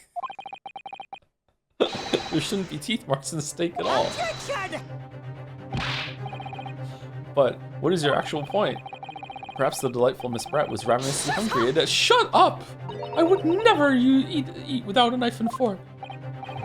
Oh, whatever you say, dear lady. As I said, I really must be leaving now. Afternoon tea with the Minister of Justice cannot possibly wait any longer. Of course. This will all be over with in the blink of an eye. Rest assured, I'm about to put this rookie in his place. Just leave everything to... Oh. I've heard enough. You irritating little spectacled samurai relic. Of course. Dear lady. What's the matter, Risbra? All the details are important. So there's like some sort of sci-fi magical wind that is tied to this bandana that only affects the bandana and no one else, and also not even his hair. I wonder what that could be. That's gonna come up later. That's important. What's the matter, Miss Brett? Have we ruffled your feathers? Clearly, the witness knows what this means. She realized the catastrophic implications these teeth marks in the stake have for her. Ryu, do you know where you're going with this? No, I never do, but it's okay. Aura dynamics? Very nice. Yes, now at last it's all come together. Mysterious teeth marks in a steak that had allegedly been eaten with cutlery. The reason why the bloodstain I know I saw somehow seems to have disappeared. And most importantly, the evidence that proves once and for all who shot Dr. Wilson that day. I accept that these teeth marks in the steak are a little unnatural, as you put it, Counsel. But what exactly are you suggesting that tells us? Everything, Your Excellency. Everything? Yes, I believe that these barbaric teeth marks in the steak here amount to conclusive evidence in this case. Evidence that will prove beyond any doubt who shot Dr. Wilson. Conclusive evidence? How many times have I heard that today? It's a lot, yeah.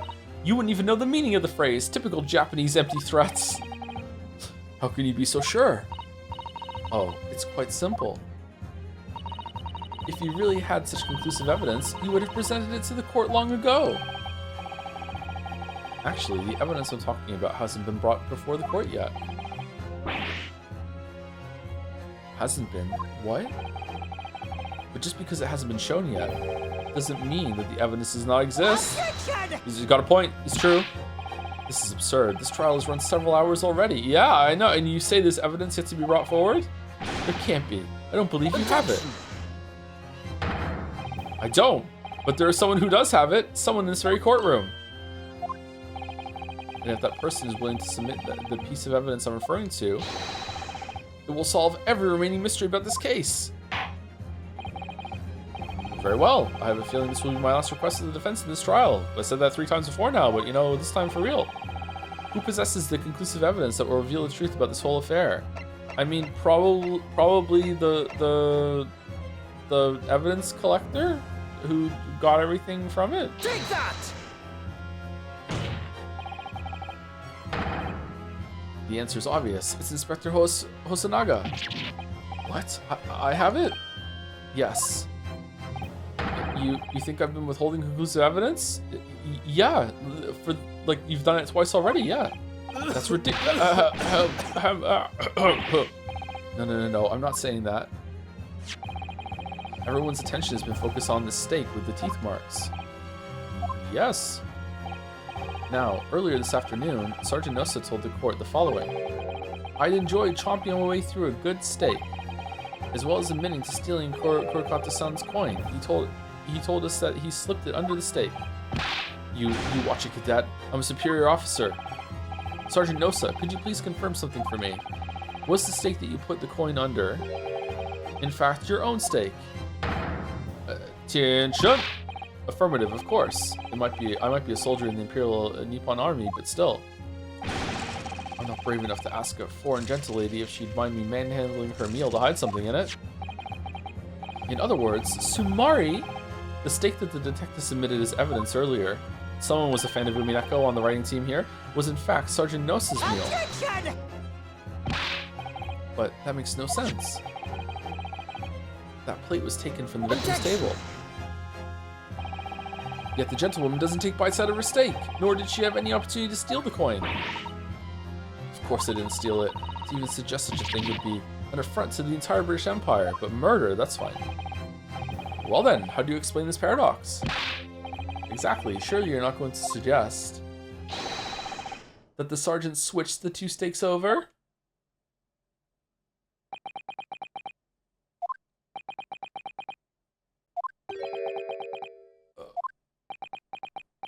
Dot, dot, dot, dot, dot.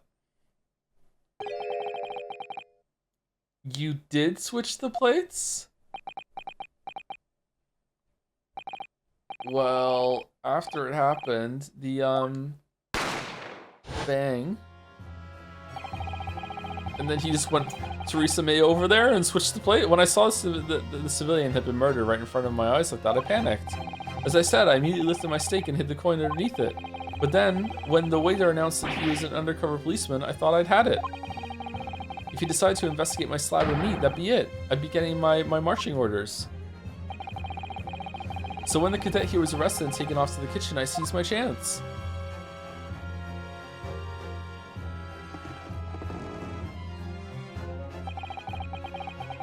With military precision and timing, I switched my steak with the one on the foreign lady's table.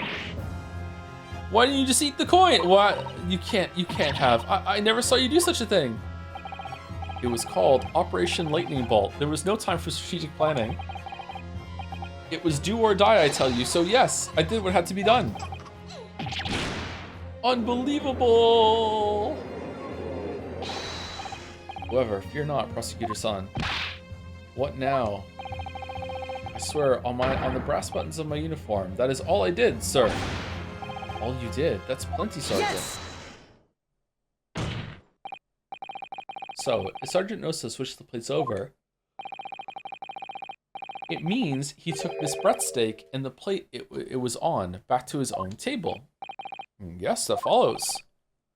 Inspector Hosonaga. Yes. Earlier in this trial, oh, fucking hell. Okay, so this has taken a long time for them to get to the conclusion that the blood stain that we saw, the blood that we saw on the plate, is on a different plate. Like, holy shit! Earlier in this trial, you told the court this. You said that you had not only taken Miss Brett's steak after the incident, but also the sergeant's. That to preserve evidence, you had taken both. Ah. Oh. That's correct. Then please present it to the court now. Plate that was actually on the victim's table at the precise moment he was shot. Shut up! Shut up! What could that possibly tell us now? I mean, a cold slab of tough meat? It can't have the slightest bearing on the case. Fucking does! No, you're wrong. You're not wriggling your way out of it this time, lady. Oh shit, my eyes hurt. Sorry, 1 second. Oh, I need to put the humidifier back on. It's not spring yet. I beg your pardon? Surely you're not that forgetful. Surely you remember the reason why the steak pan promises to prove such a problem for you. No? You're the ones who decided it was a problem, not me. The reason the defense asked to see that plate was to confirm something the defendant remembers seeing. Thinks he remembers. I'm quite sure of what I saw in this bread. They're good logs. Sorry, that's a joke just for me. Do I need to explain why my brain did that and why I only find it funny? Fucking the dog Twitter post when he said, why do you keep rating all dogs 10 out of 10? And the guy responded with, they're good dogs, Brett. So but his memory's good, so they're good logs of his memory. They're good logs.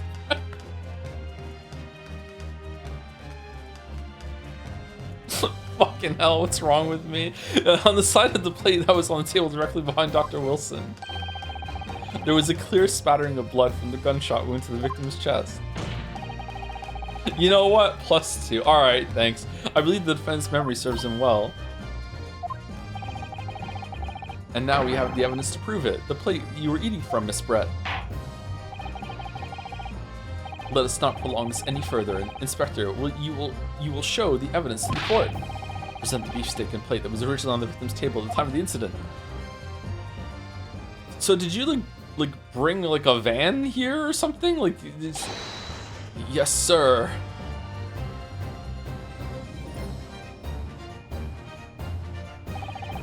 Sorry for keeping you. I will be really impressed if this steak actually has like cuts out of it instead of bites. Oh, it looks like it actually. Oh, wow. The deets. Here's the other steak and its plate. Please, feel free to examine it.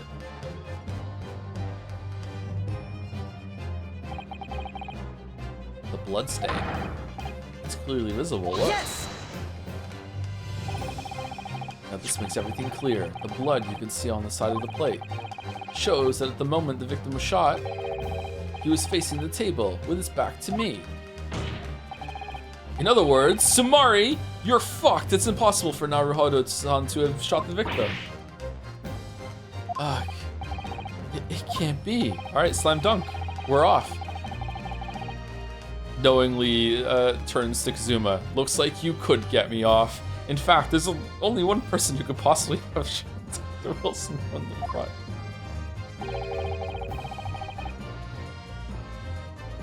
Why am I getting question marks? He said it yesterday! I'm sure everyone knows by now who that person is.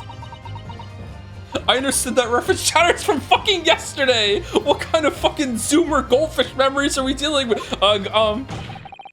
That's right. Miss Giselle Brett.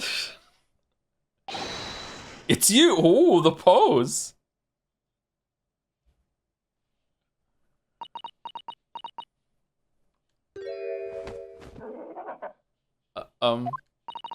Outdone by a Japanese? Me? By a Japanese schoolboy? No, no, no.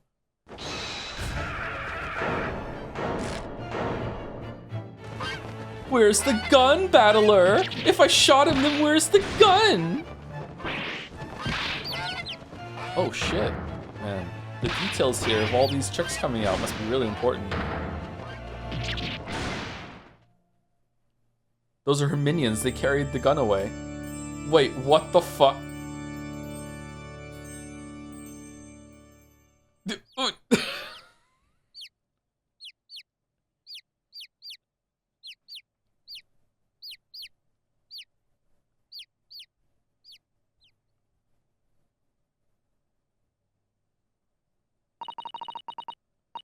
Please excuse my little outburst. I briefly lost my composure. For a minute there, I lost my... Oh, I listened to In Rainbows. I'm going through Radiohead's album at Chat's behest. I think that I preferred OK Computer. Surprisingly, I think one of my friends, when I was in high school, one of my friends had a sister, and she was really into a lot of music like that, like Radiohead. And I must have heard a bunch of those songs, because as I was listening to the album, I'm like, oh, I know this song, I know this song, I know this song, I know this song, I don't know that song, I know this song, I know this song. So I knew a bunch of, she was in like a band, and she played a lot of music. That's how I learned about the band Tool from her, actually. So I still think that Radiohead is kind of, it's too chill for me, I think.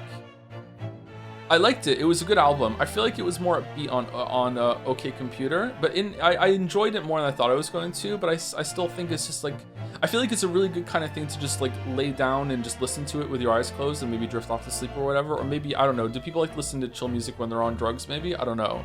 But yeah, I enjoyed it, but it was a bit too mellow for me. So I don't know if that's a bad Radiohead opinion, but like I would put OK Computer over In Rainbows, yeah.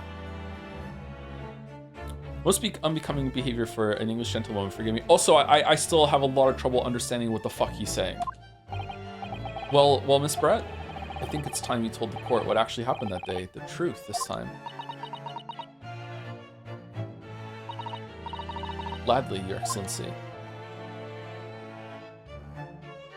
Kid AM music or boarding ambient. Yeah, ambient is a good way to say it. Yeah, some of the music is ambient, but then you have a song like Paranoid Android that is about something and very direct and demands your attention, which is my favorite song by them by far. I really, really love that song actually. Always have. I've listened to that over the years since I first heard it. It's a good song, fucking banger song. It was I who took the professor's life using cuirass. Oh, she just admits it. As you surmised, I chose a particular day for one very important reason. The professor had a dental appointment for the extraction of one of his teeth in the morning.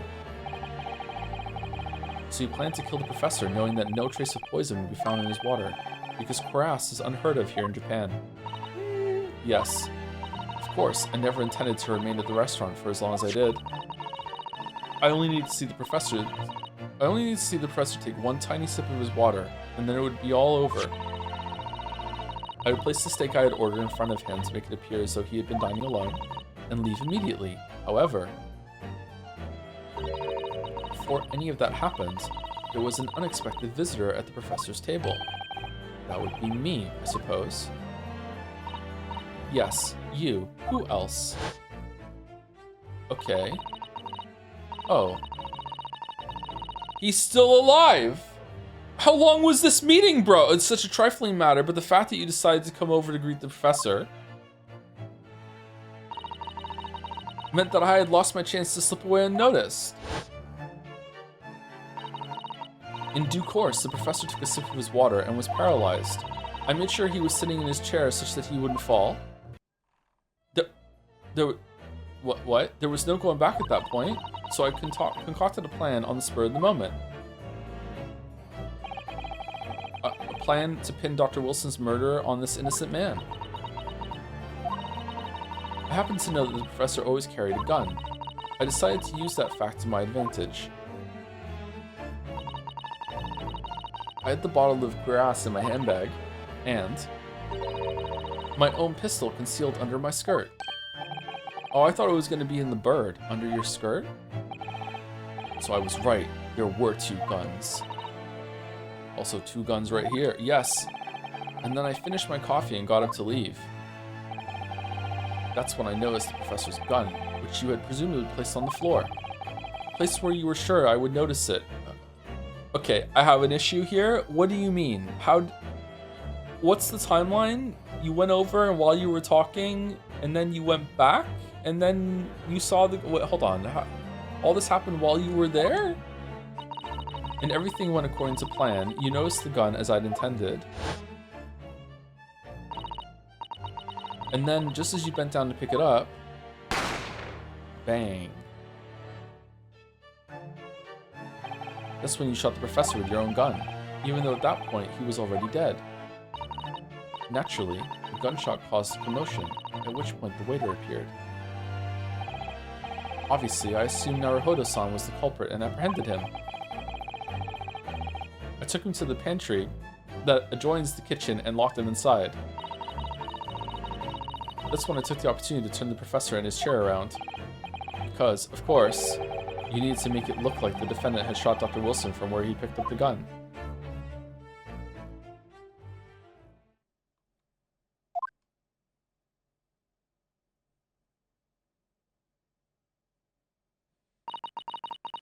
So there you have it. That is the entirety of my misdemeanor.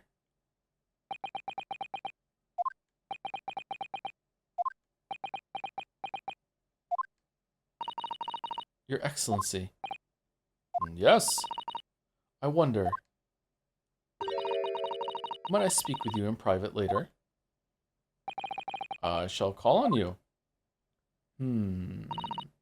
Thank you. Good day then, everyone. Time for tea. I hope you can forgive me, Naruhodo-san.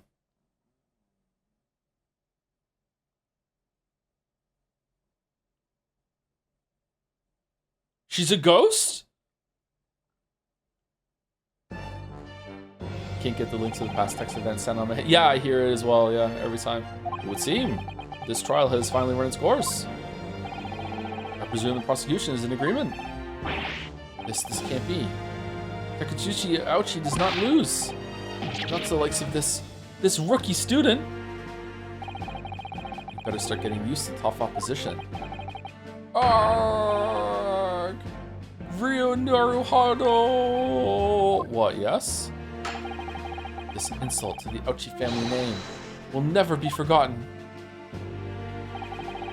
You've become conceited with age, Council, but the old have to stand aside and make way for the new.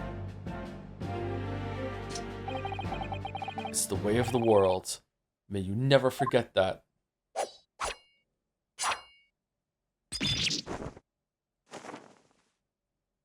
Whoa.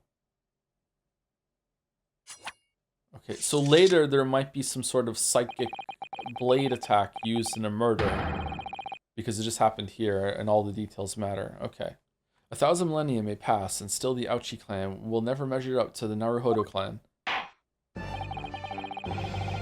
This trial in the Supreme Court of Japan. will, I believe, go down in history as the start of a new chapter in our country's judicial system. Judicial. Despite being summoned as the accused, you, Ryu Naruhodo, present an excellent case. I thank you, Your Excellency. Here, just be a lawyer. I hereby promote you. Just fuck it. You can just be one. It's fine. Use of evidence and deduction to unravel the truth is a modern methodology. Sorry. After all, it's only been a few short decades since our country opened its doors to the wider world. But the Western ideas of science are rapidly gaining acceptance here. I feel sure that science will soon bring new methods of investigation and new procedures of justice. A new future of law awaits. But what will it look like? I cannot begin to imagine. This is for the young to pursue. Kazuma Isogi. Yes? After this trial, you are set to embark on a journey of discovery to the illustrious British Empire. Learn all you can, absorb everything of the wider world that you are able to. And do not forget to fulfill the mission imposed upon you. Mission.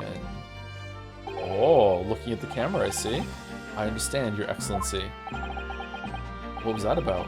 Why do you look so grave all of a sudden? Ah, never mind. Are you a secret agent? Are you a spy? Are you gonna kill someone? As for you, Ryu Naruhodo, you're going with him. Oh yes? In you, I sense, how can I put it, unusual potential. I very much look forward to seeing how you carry that onwards. Thank you, Your Excellency.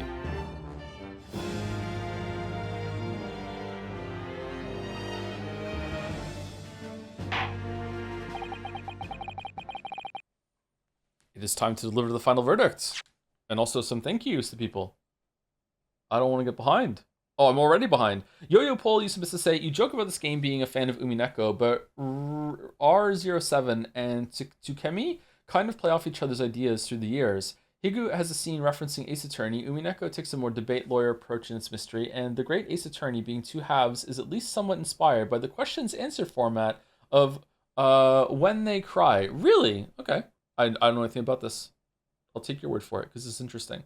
Thank you, 003D, for the 30 months. I'm on my lunch break now, but need to go back to work soon. I may not watch you live as much, but I hope you know that I still disagree with all of your opinions. Much love. Loves OK Computer. Loves in Rainbows. Thank you, 003D.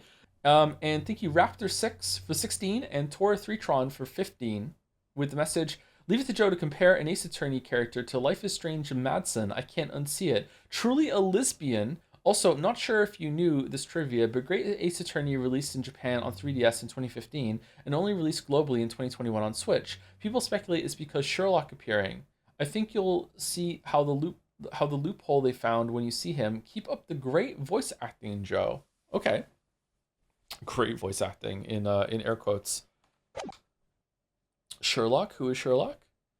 Did we throw the Bends into the ring? Unironically better than OK Bumpter. I haven't listened to the Bends yet. I've heard some of the songs on it, though. I went through the track list earlier. It is time to deliver the final verdict. I hereby find the defendant, Ryu Naruhodo. Are we going to get confetti? Not guilty. Confetti court? Confetti court? Yes! Confetti court! Cherry Blossom court. All right. Yes!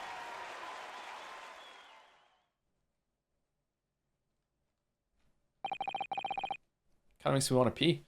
This court is now adjourned.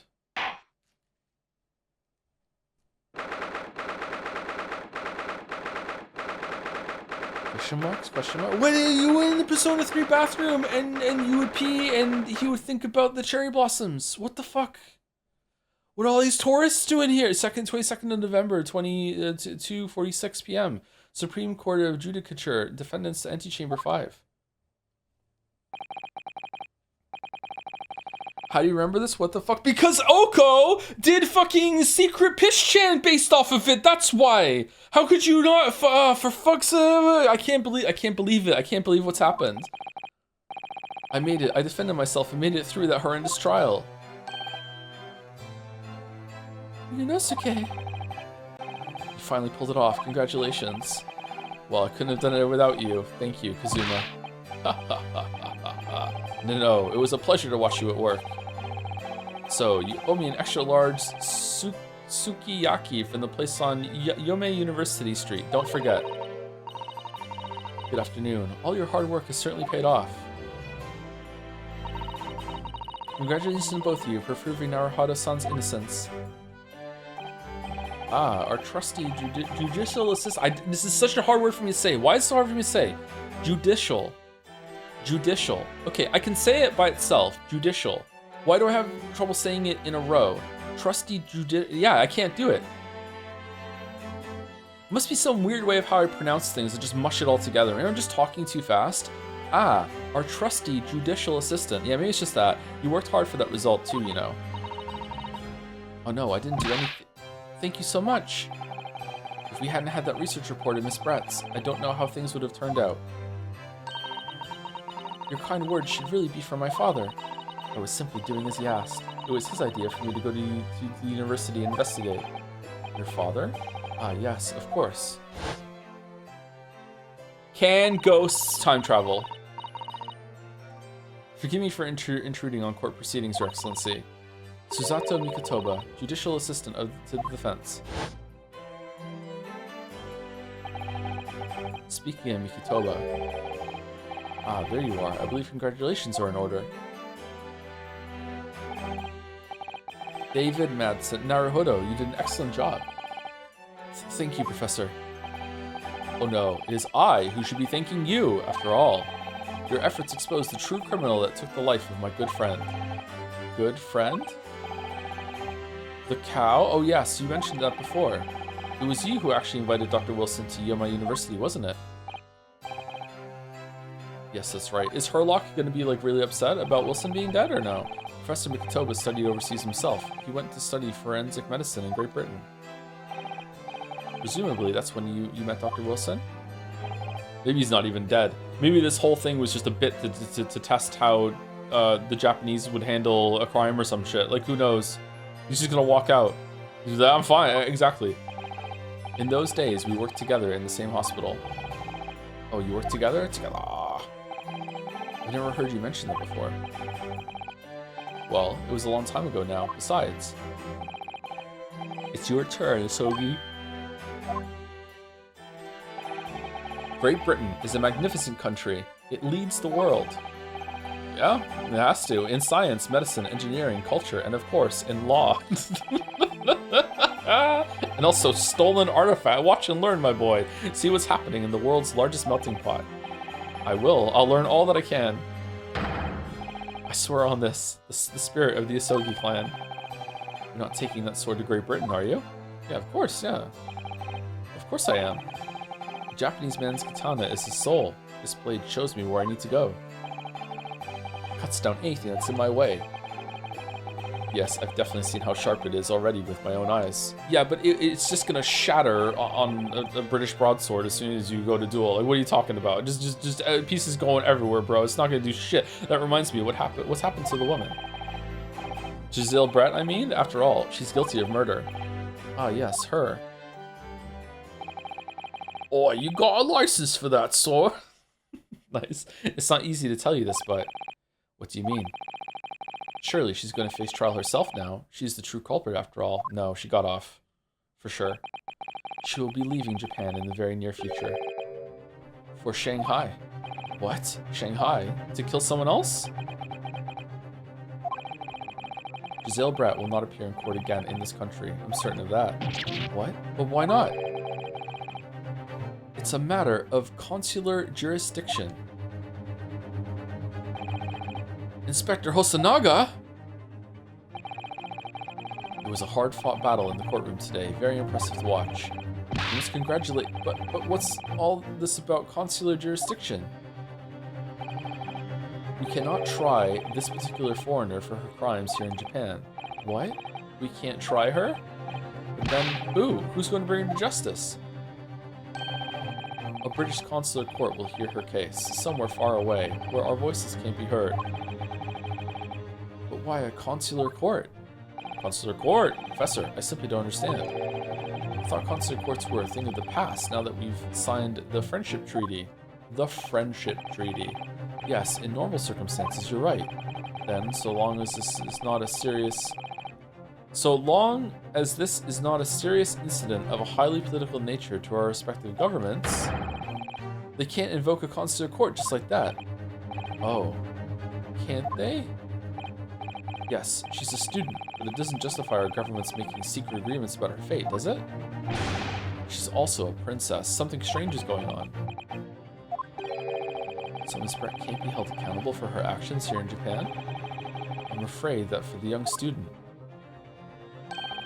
today's trial was nothing more than a game all along. There was never any danger of comeuppance for her. I don't believe it. The British government's Foreign Affairs Ministry has demanded that we hand over custody of Miss Brett. They're obviously taking this case of a foreign student committing murder very seriously. Sure. It's all going to change from now on. We can make it change. So that means she can come back later? That's good. This is a time of great turmoil, this new era heralded by the start of the 20th century. One day, I have no doubt, that woman will receive the judgment she deserves. Yes, change is coming, and we're the ones driving it. Well, I think that's enough seriousness for now. This evening calls for a celebratory drink. But Professor... You're right. This is no time for gloomy faces. We should be celebrating Ryu's not guilty verdict. Let's start having some fun. I wonder if there's going to be crime scene investigation in this where you gather clues, or is it just going to be story, here's what happened, and then go into the court? I wonder if they streamlined it away from that.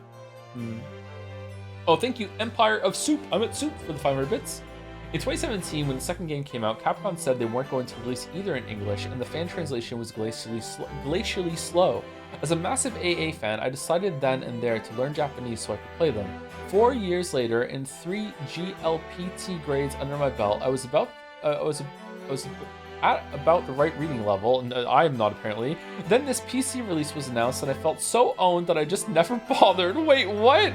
Anyway, excited to experience it with you. What do you mean? You're so far. Why didn't you go for it? What? Yeah, congratulations. In that case, might I suggest La Carnival? As the head waiter, I should be delighted to provide you with ample food and drink. Hope you're ready for an exciting luncheon. You're a detective, Osanaga-san, aren't you? Ahem, ahem. The blood had nothing to do with it! Let's not worry about details for now. Bro, why are you coughing blood to La Carnival? Will you accompany us, Professor? Fuck no, Ari, of course, La Carnival. The Carnival's food is second to none. I shall go and attend to the paperwork for Naruhodo-san's release. Oh yes, thank you.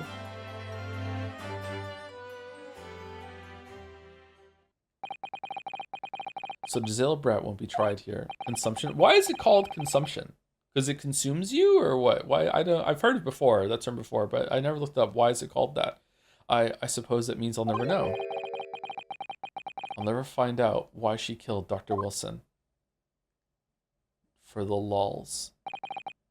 Kazuma. Yes, Ryo? I just want... Oh, there must be a case involving Herlock, and she comes back, I guess, and we find out why. So this is part 1 of a story. Wow, that was a really long first trial. Holy shit. I just wanted to say thanks again, that's all. You really saved my skin today. Ha ha ha ha ha. I didn't do a thing. You were the lawyer in there, weren't you? That defense was all your own work. Your skills made the difference, though. One day, I bet you'll be the best lawyer in the world. I'm not so sure about that. To be honest, something kept occurring to me over and over during that trial. I couldn't help thinking that maybe you're the one destined to become a great lawyer, not me. What? Come on, be serious. If I helped you today, it was only right at the very start of the trial. But you have a natural talent for it, for being a defense lawyer, I mean. Oh no, not me. All that tense verbal combat? I never want to go through that ever again. I did what you told me to do, that's all. Because I knew I could trust you. I have a question. It's a real question I want an answer. In Ace Attorney, the Chadworth Investigations games, are you a prosecutor? Yes? Really? Oh, that's really interesting. Oh, cool. So you get to be the other side of the courtroom. Oh, neat. Okay. We should do those next. Like in 2029. That's the point. Sorry? What do you mean, that's the point? Listen, Rio. Do you know that the most crucial weapon is that any lawyer... Do you know what the most crucial weapon is that any lawyer needs to in order to win? Knowledge of the law? Fuck no. No. The ability to believe. What do you mean? To believe? To believe what? A defense lawyer has to fight for his clients. He has to believe in them at all times. Like you believed in me when I said I didn't do it. I'm human, just like you. I don't have some superhuman ability to know the truth. But you have to make a choice about what to believe in and stick to it when you're defending someone. Sometimes in the courtroom, you can really be backed into a corner. But being able to remain faithful to what you chose to believe in even then, well, that's not something that anyone can do. It takes a special kind of person. Believing in your client. That's great until it turns out they're guilty. Just look at today's trial. I'm a student lawyer with precious little real experience, but you never stop believing in me. Well, You face seemingly hopeless situations time and again, but you never stop looking for the truth. And in the end, you found it, through your own efforts, because you never stopped believing in me. Journey. Thanks, Kazuma.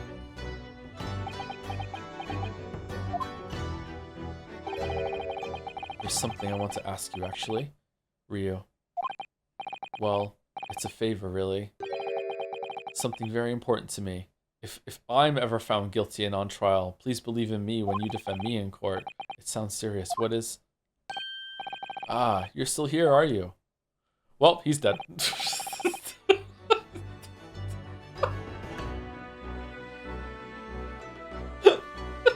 Oh, Inspector Hosonaga. I've arranged some rickshaws for us. Let's go. Thank you. We'll be right there. I hope he's not, actually. I like this dynamic. It's interesting. Let's pick up this conversation again later. It's not really a mentor dynamic like it was in Ace Attorney. Like, he clearly sees you outclass me in there. Like, you're the real lawyer. We should be celebrating right now. Your first court victory. And your study tour to Great Britain, don't forget. Ah, yes. That too. Weirdly, I'm not going by ship. I'm going by hot air balloon. So my very first trial came to an end. Kazuma, Professor Mikatoma. Suzy-san, who acted as my assistant. Inspector Hosonaga, who didn't really play much of a part, but still. What do you mean? He had the plates. It was because of the help and support of all these people that I managed to get through that trial. But more importantly, Kazuma hadn't yet managed to ask his favor of me. Little did I realize just how much it would change my life. Oh, we get to hear it. Okay.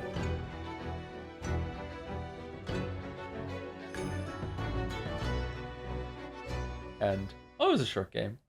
Why is the achievement in the top left instead of the bottom right? Save your progress. Ryu wears an arm guard for archery, which represents training, not mastery yet, while Kazuma carries a katana, which represents strength and confidence. This chat message represents that you're a fucking weeb. Sorry. That is an interesting detail, but I had to do the talk.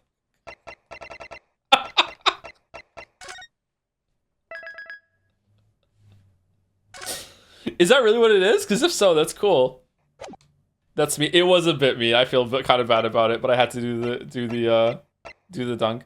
Episode 2, The Adventure of the Unbreakable Speckled Band. Okay, do we want to take a break now, or do we want to we want some music? So let's get into the thing. We don't want the Blue Badger music again. Let's at least see what happens. The Adventure of the Unbreakable Speckled Band. Oh, are we gonna be traveling by ship, and there's gonna be a murder on the ship? That small, dark room, Sholmes and I waited with bated breath. In time, there came from the ventilator a hiss and a soft, almost growl-like sound. Suddenly, Sholmes sprang into action, lashing furiously with his cane at a point in the darkness. "You see it, Wilson?" he yelled. his tense voice reverberating through the air. I raised my dark lantern shutter, and the room slowly came into view. Sholmes was staring intently at one particular corner when he started whispering to me. The victim's most perplexing final words. The speckled band. The speckled band. I believe this is the terrible coil to which you referred, Wilson. In front of us was an enormous adder, its fangs bared as it threatened to strike. It truly was the most terrible speckled band I had ever seen. The speckled band. It's in here. It's in this book. The speckled band. Under the Adventures of Sherlock Holmes. It's number 1, 2, 3, 4, 5, 6. It's number 8 in this book. Interesting. So then, let us unravel this mystery and discover what events led to this curious murder. Why is Susie there? Excuse me. The cabin door was bolted from the inside when the man was killed. Leighton? No marks to suggest the bolt was tampered with in any way. So, this would appear to be a locked room mystery. In his final moments, the victim scrawled a message on the floor. Almost certainly with the ink from this upset bottle. A Russian word. So the victim was a Russian man then. And the letters are well formed, suggesting he was compos mentis at the time. This is a most extraordinary script. And evidently not penned by the same hand as this message. In fact, I deduce it was written by someone of a different nationality. Bro, what are you doing? This paper seal was placed just prior to the incident, by the victim himself, I would venture. Well, what have we here? Who are you, and what do you think you're doing here? No one must touch before maritime police come. We must wait. That won't be necessary. You see, in less than 5 seconds from now, I will reveal the killer to you. What? It was you. Don't be absurd. This is murder. An in-cabin locked from inside. Ah yes, the locked room. But that mystery is paper thin. You don't mean the culprit is in there? Who are you, and where have you come from? I'm a great British consultant detective, the only one in the world. Sherlock Sholmes. I presume you must have heard of me. Oh no, he's hot.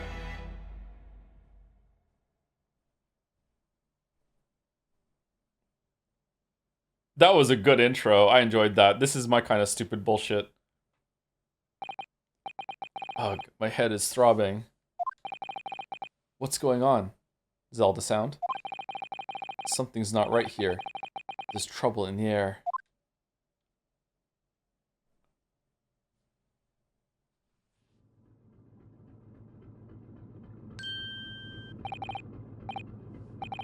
Wait, I can't move. Wait, we're in the room where the locked room murder happened. What the, okay, do we just constantly get fucking framed for murder and have to defend ourselves? Not again. What do you mean? Why am I in handcuffs? Kazuma's idea? So you wake up now,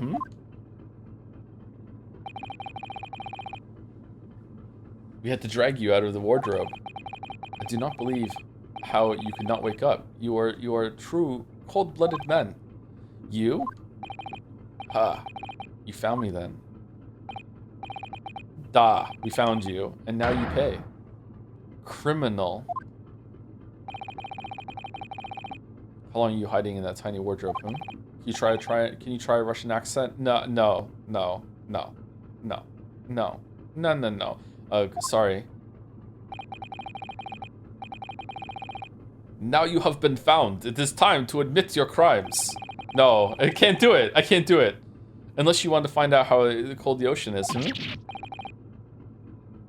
No. I'll tell you everything. There's only one thing I'd like to know from you. Huh? Isn't that... Why did you do it? Why did you take his life? Miss Susie! Wait, what did you just say? Take his life?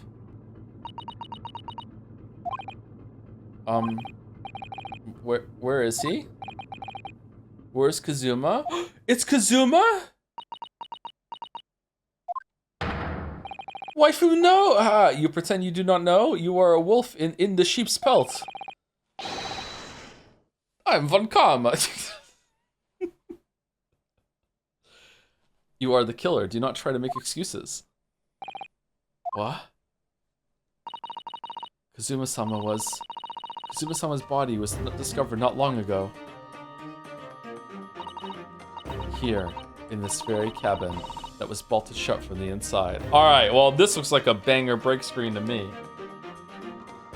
Let me just click off the window so we don't mess around with it. Alright, here we go. Good music too. Good tunes. Wasn't expecting us to just immediately go into being found charged with murder again. Okay. All right. This room reeks of we're going to investigate this room, so I think there is going to be room sleuthing around in this game. I do remember, and I hope this game does it better. I do remember the first games. Probably the biggest problem I have with them actually was just how fucking long it was to just like go to this screen and then go to this screen and then go to this screen and look at this and look at this, and now that you've looked at that, go back to the other screen and go to this screen and talk to this person. You've unlocked this dialogue option, blah, blah, blah. And I hope that that's done better because there was a bit too much of that. I don't mind doing that. In fact, sometimes it can be fun, but I don't mind doing it quite just as much as you did. For some reason, I'm thinking of the one where they were in the samurai costume and we had to like go all the way over the zoo or whatever the fuck it was. I can't remember what it was. Like there was so much back and forth in that one in particular that was really annoying. Studio, is this studio? Yeah, that one was irritating. Yeah. Excuse me. You like it again? Sorry to the chatter I called a fucking weeb, by the way. I just couldn't resist the dunk. I feel bad about it now. It was a bit too abrupt and rude. I didn't mean it. It was just came in my head. We're gonna take a break now, almost exactly at 2.5 hours. And just in case you weren't here yesterday, we're trying out one break a stream, and streams are gonna be 5 hours. They're definitely gonna be 5 hours for Ace Attorney because I don't think I can read for more than 5 hours. But 5 hours might be the format going forward. And I might just add another stream day so it's the same amount of streaming, but it's gonna be less. I feel like that'll be a more manageable time slot for me. That will make more sense, I guess. I don't know. But yeah, let's see how it goes. Anyway, be right back. 5 minutes. Alright. Is the chandelier gone? Can you hear me? This game interacts with my windows in an unexpected way, so it makes me think that my hotkeys don't always work. It's the Thinker. Actually, can you even see the mouse on the... You can't see the mouse on the screen, can you? Hey Joe, some people claim Shu Tukemi wrote Ace Attorney out of spite due to being pressured to add stuff into a Apollo Justice he didn't want. What actually happened was that he was stuck in development hell writing the crossover Layton game, and afterwards wanted something fully fresh instead of continuing another writer's story in the mainline series. I have some issues with this game you'll probably share, but overall this is probably some of his best work. Excited for the ride. I'm enjoying the tone of it and the dialogue so far. The delivery on a lot of the jokes and the callbacks has been really good. That said, the murder mystery that just happened was really bad. The way that the murder mystery was uncovered had some really great moments, but it took a little bit too long, especially some of the stuff that happened like back and forth. But you know, it's a tutorial one. It's the first one. Sometimes I remember being frustrated in Danganronpa and Ace Attorney with when you already know the answer and you think the answer is really obvious, but you have to go through like 10-20 minutes of song and dancing to prove it and demonstrate what it is because it needs to be a game. That's I think it's a flaw with the medium and the format. When that happens in a TV show or a movie, you're not pressing the button, you just have to sit there and wait, right? So it's like there's not this ongoing like, okay, I understand what the answer is, but what exactly do you want from me? It's like taking a really bad test. When the question is like ambiguously worded, where you know the answer but you don't exactly know, like you're second guessing.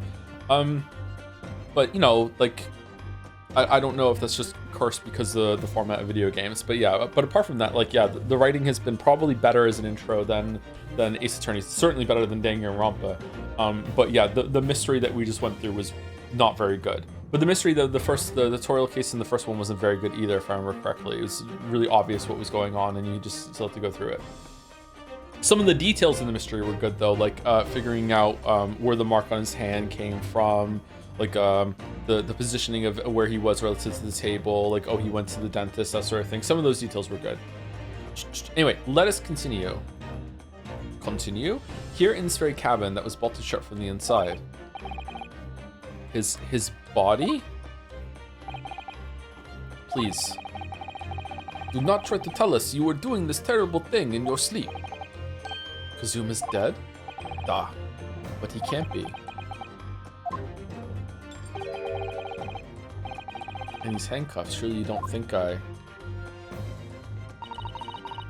have to know. Why did you take Kazuma-sama's life? Answer me, please. Why do you think we did? No. No!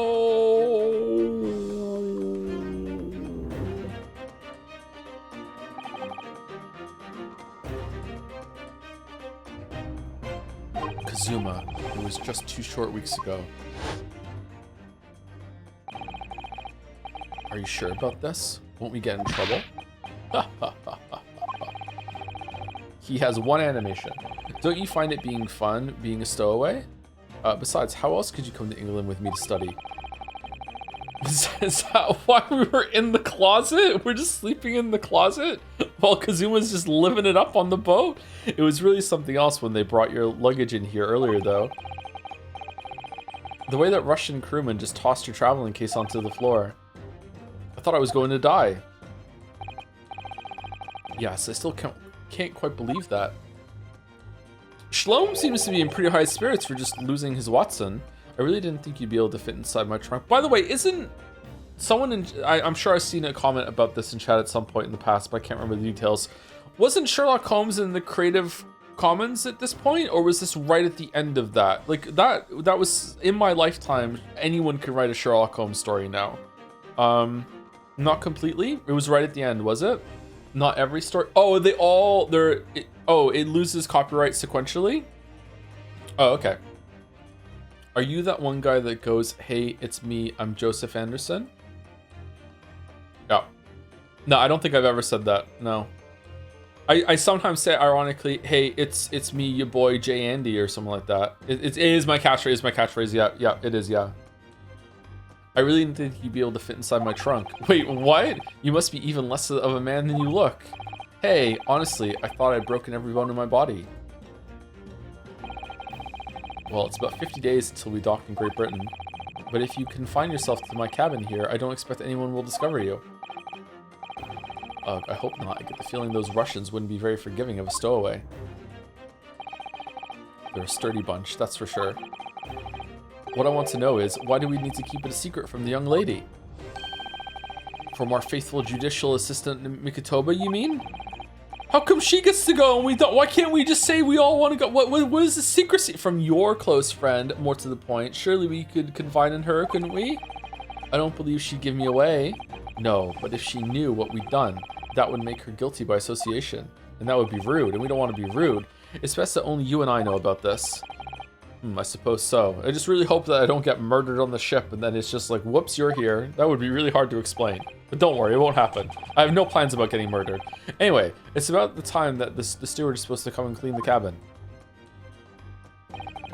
I know it's cramped, but you'd better get in there, I think. It won't be for long. Okay, so, what is the writer trying to say by having us going to England on a boat, and whenever someone comes in the room, we literally have to hide in the closet?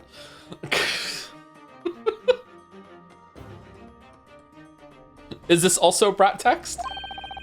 But anyway, compared to hiding inside my traveling case, it'll be a breeze.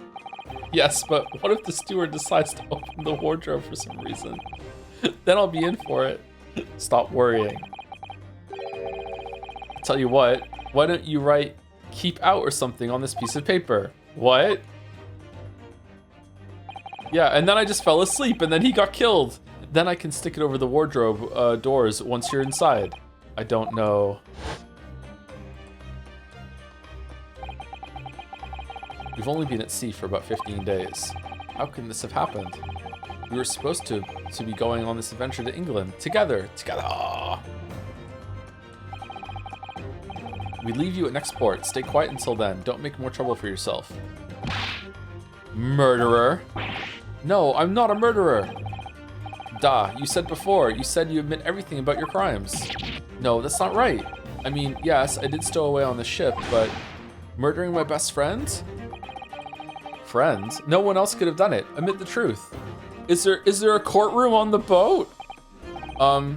Susie-san. Please, tell me what happened. I need to know. Very well. Lawyer, the law of the sea. Do we know anything about maritime law? What about bird law? There's a suspicious vent above the closet there, huh? But there is something I would like to ask of you too. Ugh. Those eyes. She looks like she's ready to destroy me.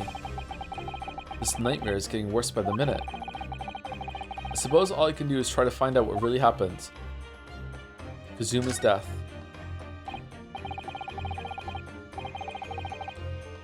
He really has been killed, hasn't he? This isn't just a bad dream? And these handcuffs. They think I did it? They think I'm Kazuma's killer? When they found him, the cabin was locked from the inside. What do you mean? There's no access to the cabin via a porthole window, and the bolt on the door can't be operated from the outside unless you had a really strong magnet and you use the magnet to like draw the bolt across and then it's done. You could do it with a magnet. In other words, sumari, after the crime, the culprit couldn't have escaped these four walls. What? Maybe he killed himself, or put it another way, sumari, the culprit can only have been somebody inside this cabin. Or do you have some other explanation? Ghost. This is impossible. How did he die then? What happened exactly? Are you still going to deny the charge, even despite the circumstances? Please, Susie-san, you have to tell me. Can I get a fan art fast pass for the first time? Yeah, sure. The cause of death is still undetermined. They don't know how he died? The ship's doctor is examining the body, but of course, he has no post-mortem analysis experience. I don't suppose we shall learn more until an expert has been consulted on our next port of call. So presumably that means there were no obvious external signs of injury then. That's true, yes. About the incident.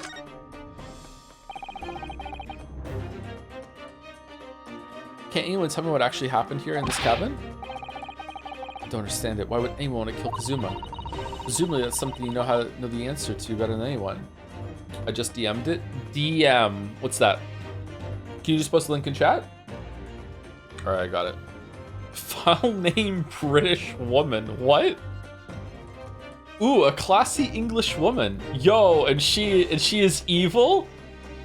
You goon like a Japanese man. This fucking expression. And racist for some reason. Joe, that's not an Umineko character. That's Margaret Thatcher in disguise. Oh, fuck no.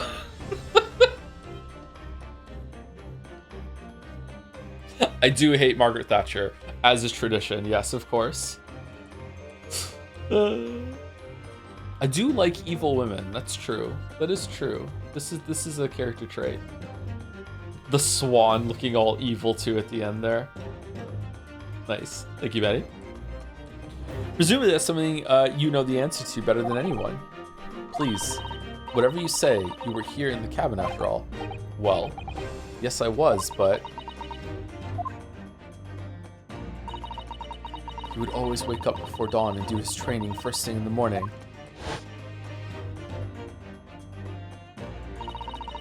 I was waiting outside his cabin, as I have every day so far on this voyage. But this morning, he did not come. I could sense that he wouldn't. Does that mean he was already dead when Susie-san arrived at his cabin door, I wonder? Were they dating, or...? I knocked, but there was no reply. Then I started to become worried, so I went to find a member of the crew. Meanwhile, we're just sleeping in the closet just in case someone comes in? The crewman forced the cabin door open, and when we managed to get inside, some fucking nutter showed up and started doing the fucking crime scene investigation bit. There was Kazuma-sama collapsed on the floor. Kazuma-sama.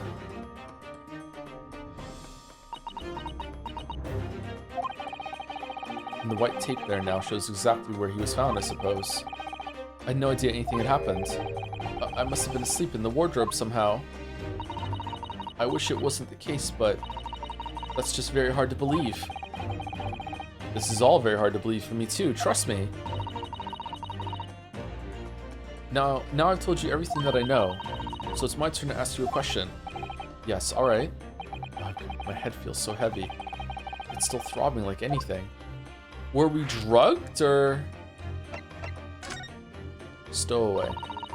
Why are you even on board this ship, Naruhodo-san? You said something before about being a stowaway, didn't you? Oh, yes. I'm afraid that's true. It's 2 weeks since we left Japan now, and I've been shut up in this cabin the entire time. I had no idea. That sounds like hell. But how could you have occupied Kazuma-sama's cabin so long without him noticing? No. That would have been impossible, obviously. Yes, of course. Kazuma invited me. You want us to go to England together. He actually asked you?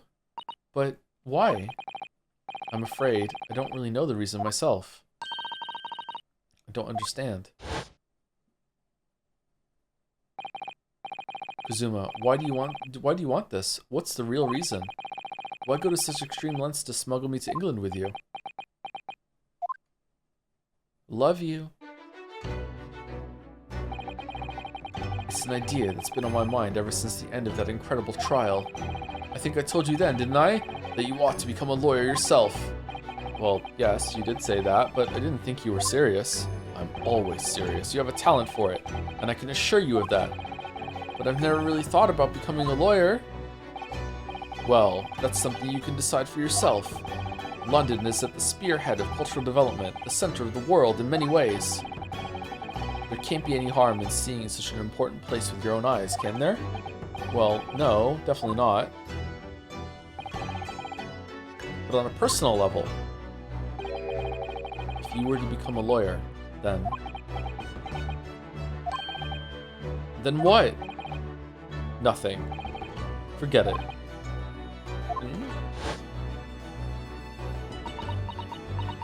Vague posting king? Kazuma-sama he was always saying the same thing. I really hope Ryo becomes a lawyer. That he wanted to change the Japanese legal system. Perhaps he thought that he could do that with you. Yes, maybe. But something's still bothering me a little. The look in his eyes then. It was darker than I've ever seen it before. Suzy-san, I'm sorry that we kept it a secret from you. By stowing away on this ship, I mean. If I know Kazuma-sama, I expect he was trying to protect me, to avoid me becoming guilty by association.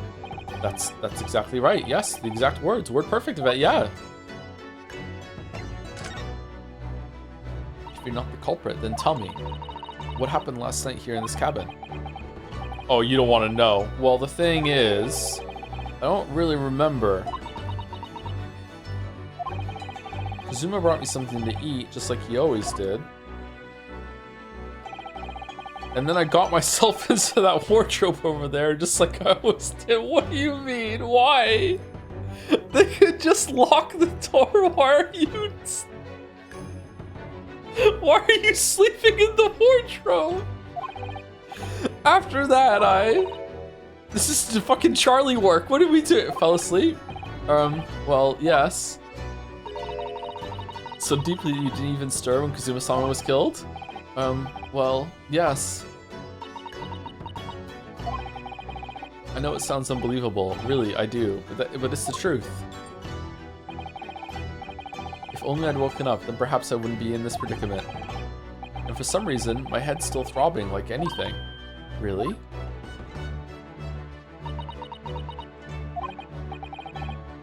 Is something wrong? Oh, no, it's... Please, forget it. Susie-san, you have to believe me. I didn't do it. I really don't want to doubt you. But the trouble is, there is no one else who could possibly have done this. Ugh. Okay, if you're a Mystic Maya ancestor, does that mean boyfriend can possess you?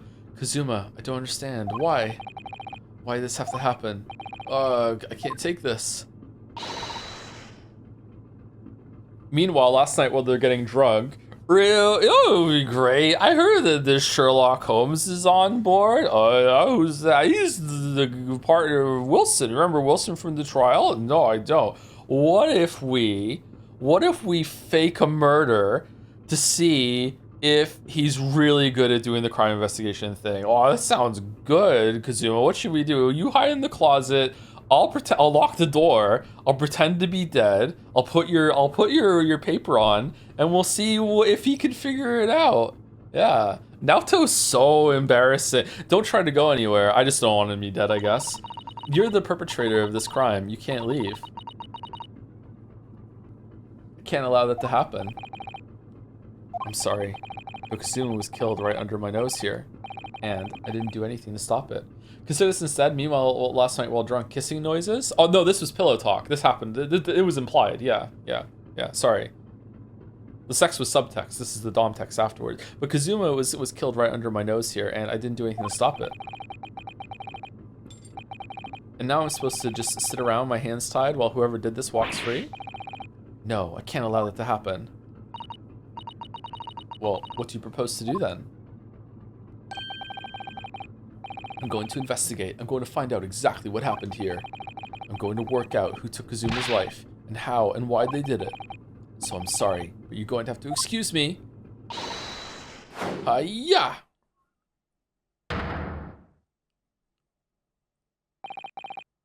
What the? That was a Susato takedown. A Susato what? What martial art form is that? I'm going to need you to prove it. Sorry, prove it? Yes, your innocence. I need evidence. But how am I supposed to? Have you forgotten already? What you achieved just a few weeks ago? You successfully defended yourself in a court of law. Have you forgotten it? And then I just killed him? What are you crazy? Ah, I see. She's expecting me to present some conclusive evidence. I have to get Susie-san to believe me. I'll show her some evidence right now that proves I'm not guilty of this awful crime. I'm a student! Yes. Alright then. How about this? You can't trick me with something irrelevant like that. Oh, I better try to come up with something more convincing. Otherwise, I get the feeling she throw me on the floor all over again. The way you're looking at me, I think perhaps I didn't throw you hard enough. No. It was definitely hard enough. Let me show you something else. I have to get Susato-san to believe me. I'll show her some evidence right now. Proves I'm not guilty of this awful crime. Oh yeah, like how was the paper seal on the wardrobe if he's also the killer? Kazuma would it's a locked wardrobe inside a locked room. Kazuma would stick this over. I almost said like a high tier Umineko spoiler. Holy shit. Like the Umineko spoiler. Oh my fucking god. Kazuma would stick this over the doors of the wardrobe for me. It says keep out in Japanese, so I'm not sure the Russian crew can actually read it.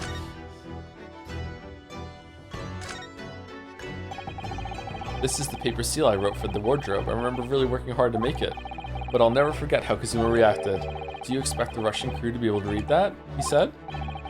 Still, I was sure people would get the idea, even if they couldn't read it. So we used it anyway, and it worked. I don't know if the crew thought it was creepy or what, but no one opened the doors. You can see the remnants of the glue we used to stick this over the wardrobe doors. Although it was some proper glue, of course, we didn't have any of that with us. So I pulverized some rice into a paste to use instead. But to a stowaway like me, every single grain of rice represents precious rations. That's why I spread it as thinly as possible I could. I couldn't bear to waste any. Can you do that? Can you please do me a favor and examine the Ewing University pin at some point for reason? Sure. Didn't we already? Oh, we couldn't move it around before. Ooh, what's the number?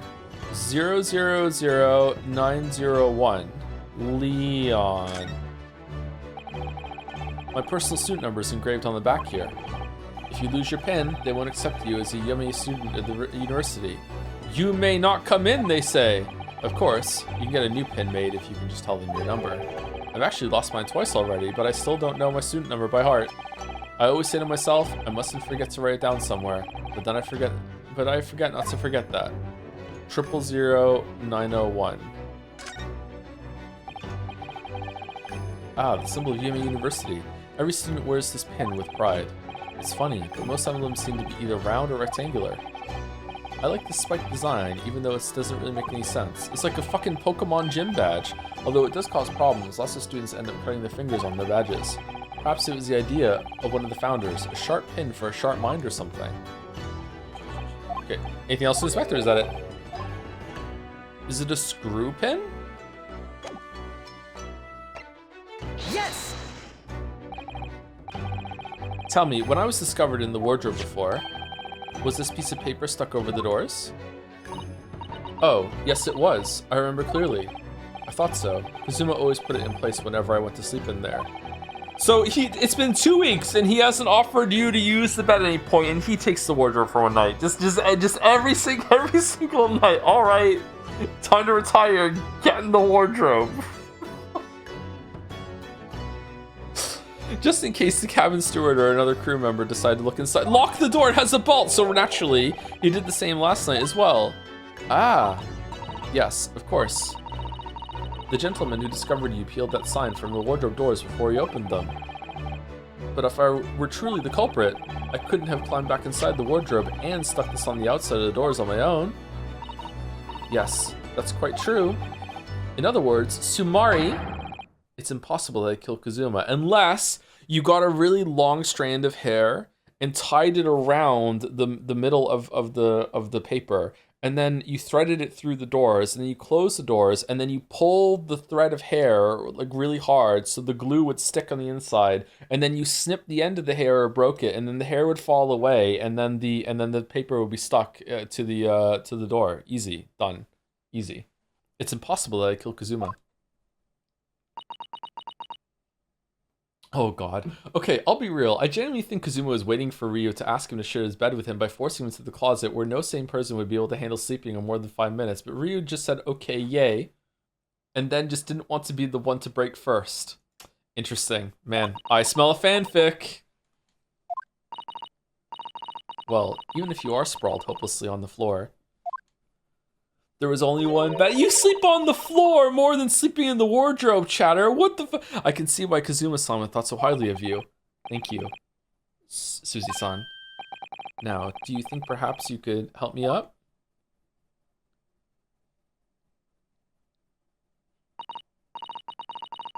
Well, in the light of that evidence, I don't see any reason why I should stop you from investigating here at least. Sleep head to toe. I had a bunch of sleepovers with friends when I was a kid, and we would have to sleep head to toe like that. Yeah, that's a thing that people do. I don't see any reason why I should stop you from investigating in here at least. Thank you. So you finally believe me? I'm sorry, no. What? I'm not sure yet. I can't rule out the possibility that you use some sort of conjuring trick to put the sign back in position. Exactly, yeah. What do you think I am, a magician? For now, I suggest you investigate as thoroughly as possible in here. I'll do the same. Alright, let's get to work, Suzy-san. Please don't misunderstand me. I still have my doubts. Oh. I should be watching you, so make sure you do nothing that might disturb the crime scene. I wouldn't want you using your conjuring tricks to destroy evidence, for example. Right. Well, anyway, I should make a start on investigating in here. Examine everything I can. Kazuma, I swear, I will avenge your death. Interesting. Oh, that does not bode well. Court record. A certified lawyer and my best friend. He was on his way to London for a study tour when he was taken from this world. A judicial assistant who is traveling with Kazuma to London for a study tour. She's the epitome of a refined Japanese lady. She's only 16? Really? I thought she was the same age as us. Holy shit. Examine.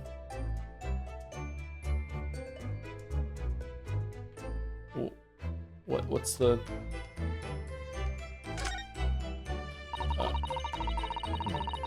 This is where dear Kazuma-sama would have sat whenever he was writing.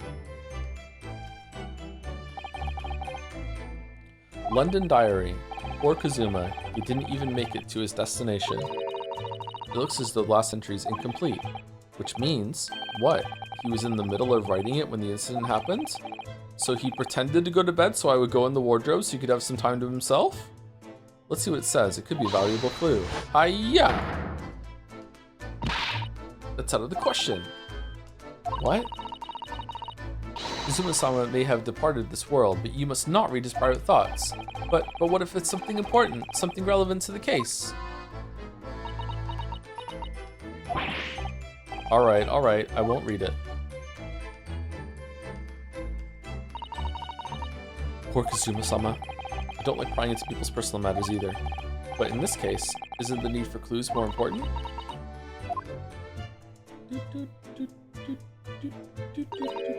Oh dear, that won't do. Oh, what's the matter, Suzy-san? Whenever I'm examining things, I always find myself so focused I forget to look around properly. Ah yes, that's not good. I don't suppose you're as foolish as me in that regard, are you, Naruhodo-san?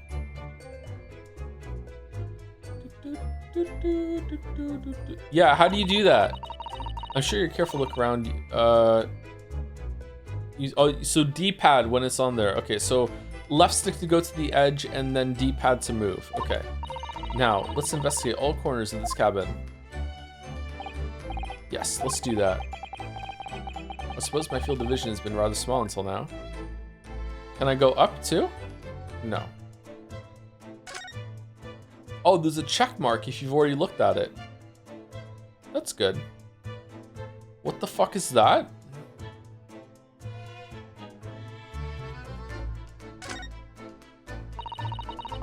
I think there's some kind of opening for a ventilator. A hole through which fresh air can circulate into the cabin. Isn't that a little odd? What do you mean? Well, this ventilator, if that's what it is, looks like it must connect to the next door cabin. Yes, it would appear to. You're right. But if its purpose is to allow fresh air into the room, surely it should be connected to the outside. That's true. Perhaps it's so that rain and spray don't find their way in when the seas are rough or something like that. I suppose. Maybe that's it. I wonder how he died. This is, yes, it's a bell cord contraption, I think. What do you mean, contraption? Can you fit a shot put ball through that tube? Even if it says that we can't when we investigate it, it could be a lie. I read about it in a book I was studying that talked about life in Great Britain. Large households often have bell cords like this, which you can pull to ring a bell to summon servants. Really? That sounds almost magical. Shall we give it a little try? Yes! In the interests of cultural research, obviously.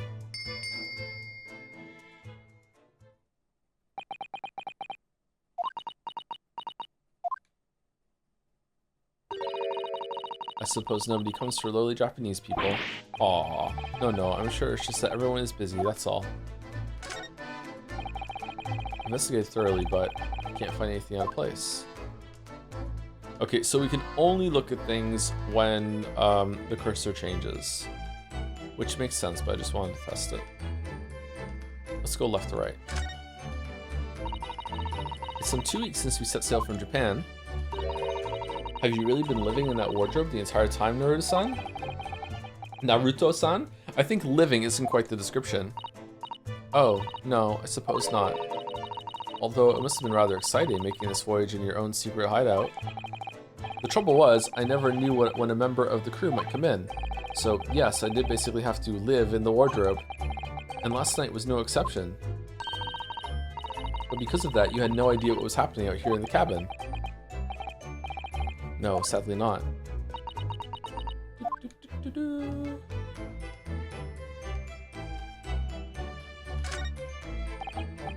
Did Kazuma write that before he died? It looks like it's written in ink. He must have knocked the ink pot from the desk when he collapsed on the floor.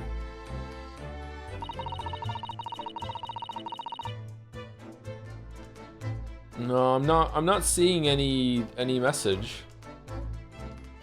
Huh, okay. I suppose he wrote this message by dipping his finger in the spillage. Poor Kazuma-sama. No doubt he was in terrible pain. It's almost unbearable to imagine it. I suppose he was trying to leave some kind of clue in his final moments, was he? I'm sorry, partner, but I can't read your writing.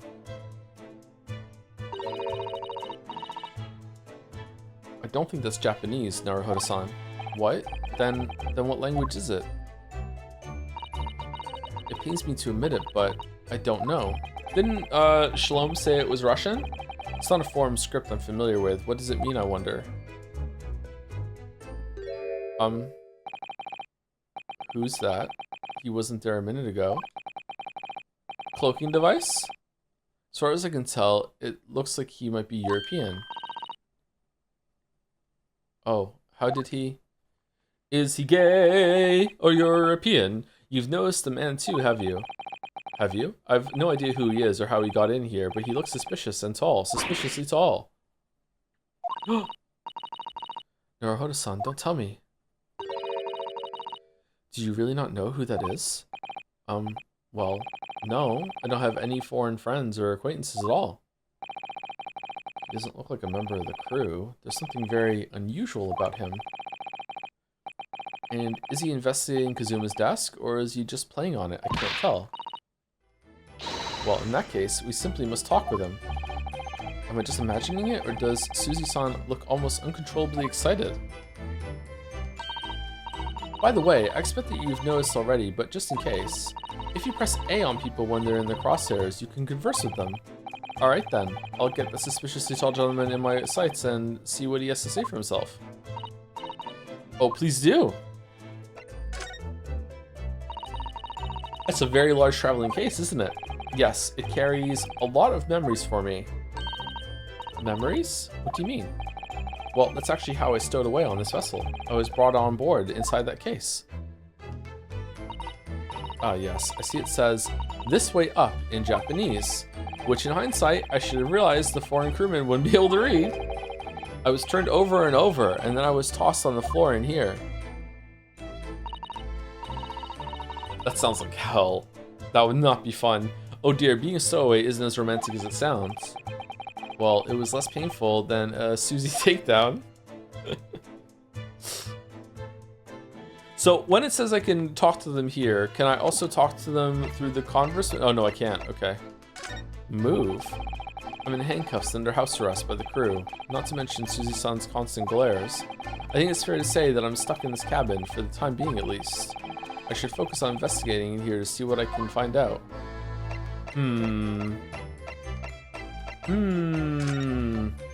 That does not bode well for the investigating part of the game. More than one location? What do you think this is? It looks like a broken piece of glassware. It looks like a bell? Or is it a cup? Whatever the thing was, it appears to have broken clean in two.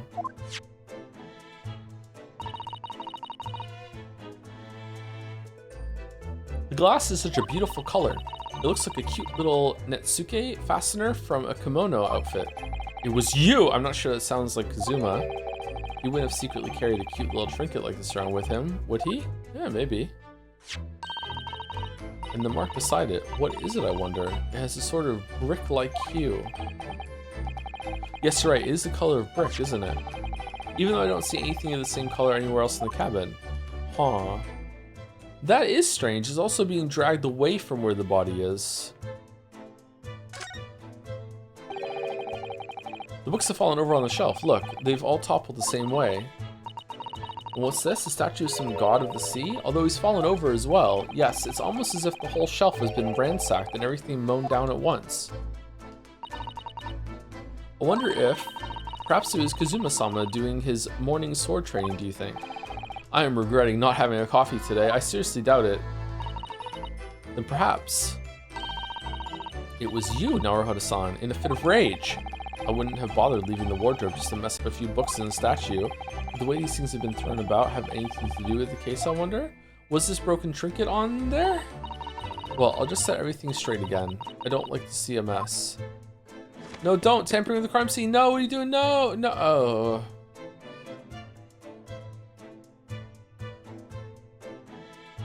Damn. All the blood must be in his head by now.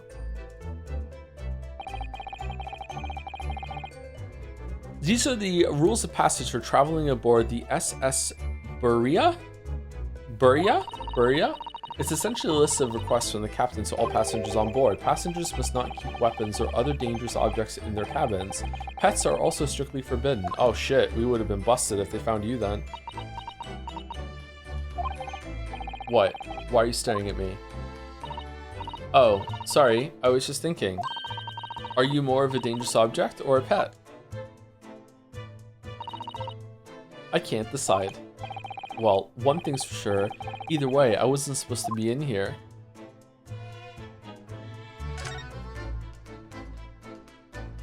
Definitely Pet.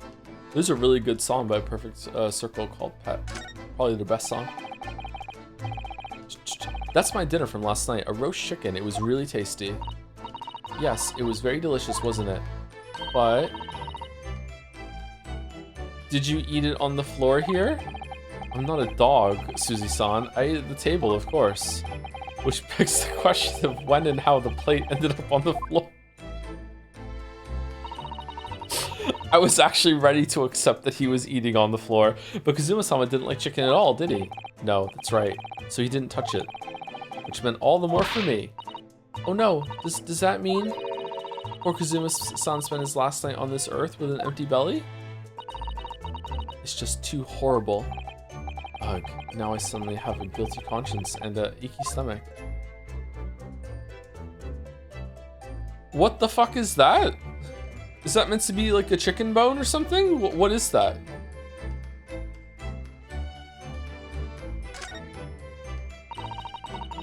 There's nothing on this table at all. The plate and cutlery are all over the floor for some reason. Yes, it's strange. Last night when I went to sleep, I'm sure everything was still. No, wait a minute. What is it? That's funny. I can't seem to remember anything about what happened after dinner at all. Oh, poison chicken? So then perhaps you are responsible for what happened to Kazuma-sama. No. No.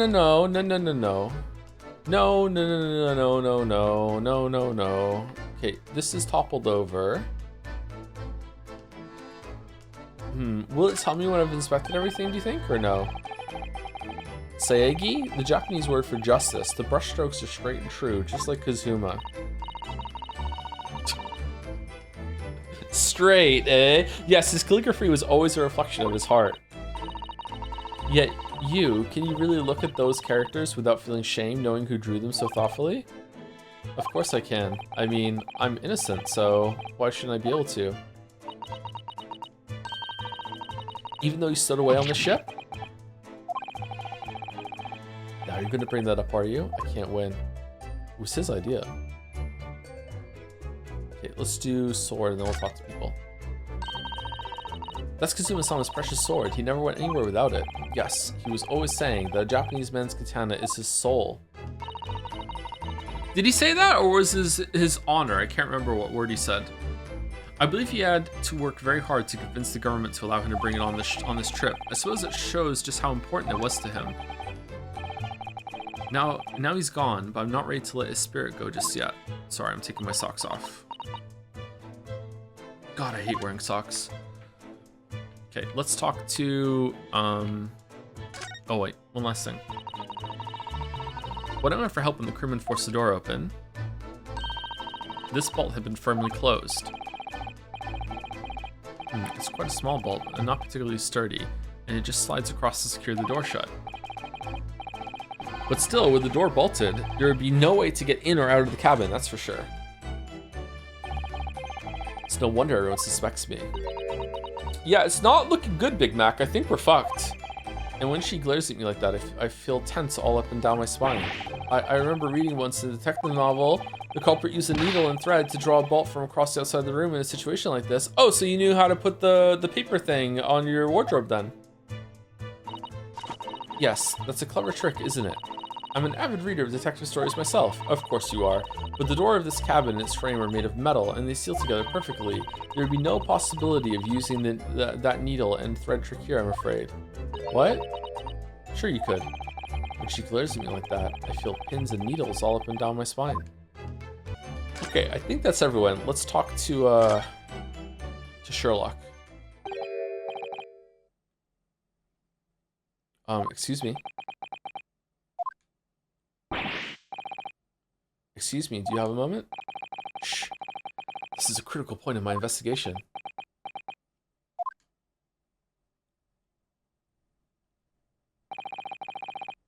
Maybe I should leave him alone. He seems a little unfriendly. Yes, perhaps that would be for the best. Greetings. That's fucking Five Nights at Freddy. Greetings.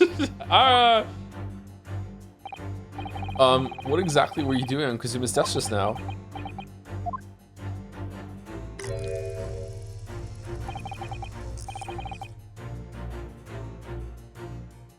Oh, thank you to TrigV1234 for 17 months. Sorry, but I missed yesterday's stream. Have any ships started yet?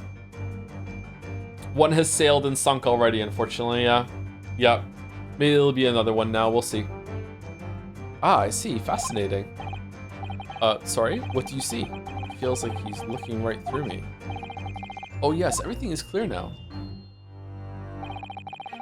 The train of reasoning has run its course. My deductions have crystallized. You have been in Afghanistan, I perceive. Just recently returned, if I'm not mistaken. Sorry?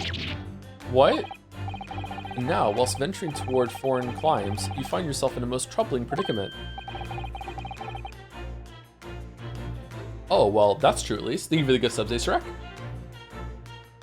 What a good streamer saying thank you right away. Thank you very much, Acerec. But how? How the deuce did I know that, perhaps? It was really a most elementary deduction, hardly worth explaining. Have you perhaps managed to deduce anything else? But of course, a great many things. There is no mystery, my dear madam. For example, you have fled your native land of Russia, being, as you are, a merciless revolutionary. Oh, okay. So he's done a bunch of deductions about the killer and thinks we're the killer. Okay, why do you think that we could have locked ourselves in with the wardrobe with the paper over it? It's silly. You leave 16 victims of assassination in your wake and now travel to England to blow up the Crystal Tower. And when the bare-boned occupant of this very cabin discovered your identity, you ended his life too. Yes, I believe that summarizes the facts beautifully. Sumari, no need to hide the truth now. Nothing deceives these eyes. Just to be clear, you're talking about me, are you? Certainly I am. Do you see another in this cabin who fits the bill? A Russian assassin with 16 victims to his name. I don't even see one person who fits the bill. It was the guard. So it's true. It was you who did this to Kazuma-sama. What? And you're plotting a revolution too. And blowing up the Crystal Tower. It's shameful behavior, Naruhodo-san. Absolutely wicked. No, listen. There's no way I... Hiya! Fucking hell.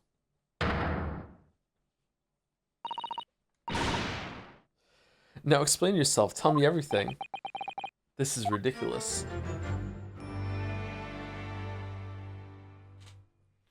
Why do I get the feeling if Sherlock Holmes was a woman, Joe would absolutely hate this character? What do you say fuck Joe for? What do you mean? I have a long storied history of loving girl failures on the stream. What are you talking about? What do you mean?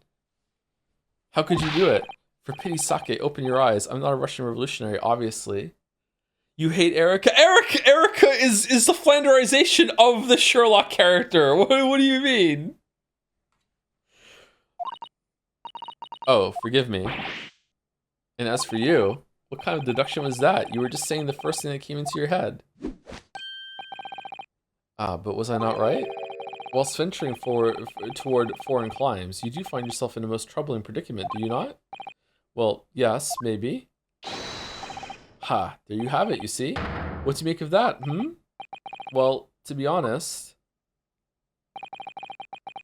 this ship is en route to England, and I'm in handcuffs at the scene of a murder. So I'm not really sure you could call it deduction. It's more plain observation. Interesting. Indeed, an observation, my dear boy, is the basis of all deduction. My method is founded upon the observation of trifles, you see. I announce my findings with a brassy certitude. And more often than not, I'm right.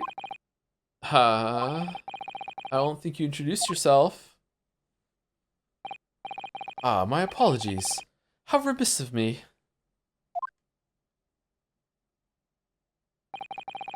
I haven't played Firewatch, no. I don't know if we want to stream Firewatch at some point, but no, I haven't played it. I'm none other than the greatest detective of the century, known to men and women the world over. The inimitable Sherlock Sholmes. Sholmes. Sholmes? I want to say Sholmes. The L is moving. Sholmes. So it's really you? The actual Sherlock Sholmes? The very same. The inimitable, actual Sherlock Sholmes. Do you know this man, Susie-san? The most famous detective in the world? Naruhodo-san, of course I do. There's nobody who hasn't heard of him. What planet have I been living on, then? We must ask him what he's deduced. He will have worked out the entire case already, I'm sure. Well, this is going to be a short chapter. Really? Why do I feel uneasy about this?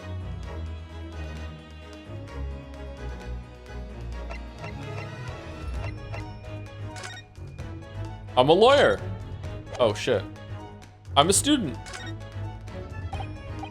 Mr. Sholmes, what do you make of this? Shh, quiet. When I'm ruminating in the course of my deductions, nothing must disturb my mind. Oh, so sorry. Ah, an Indian curry, perhaps. What's he ruminating about? The lunch menu? I've never seen anything like this. Most extraordinary writing. You said the same earlier this morning, I think. It's a bop? Indeed. But its uncommonness is so remarkable, I felt the need to say it anew.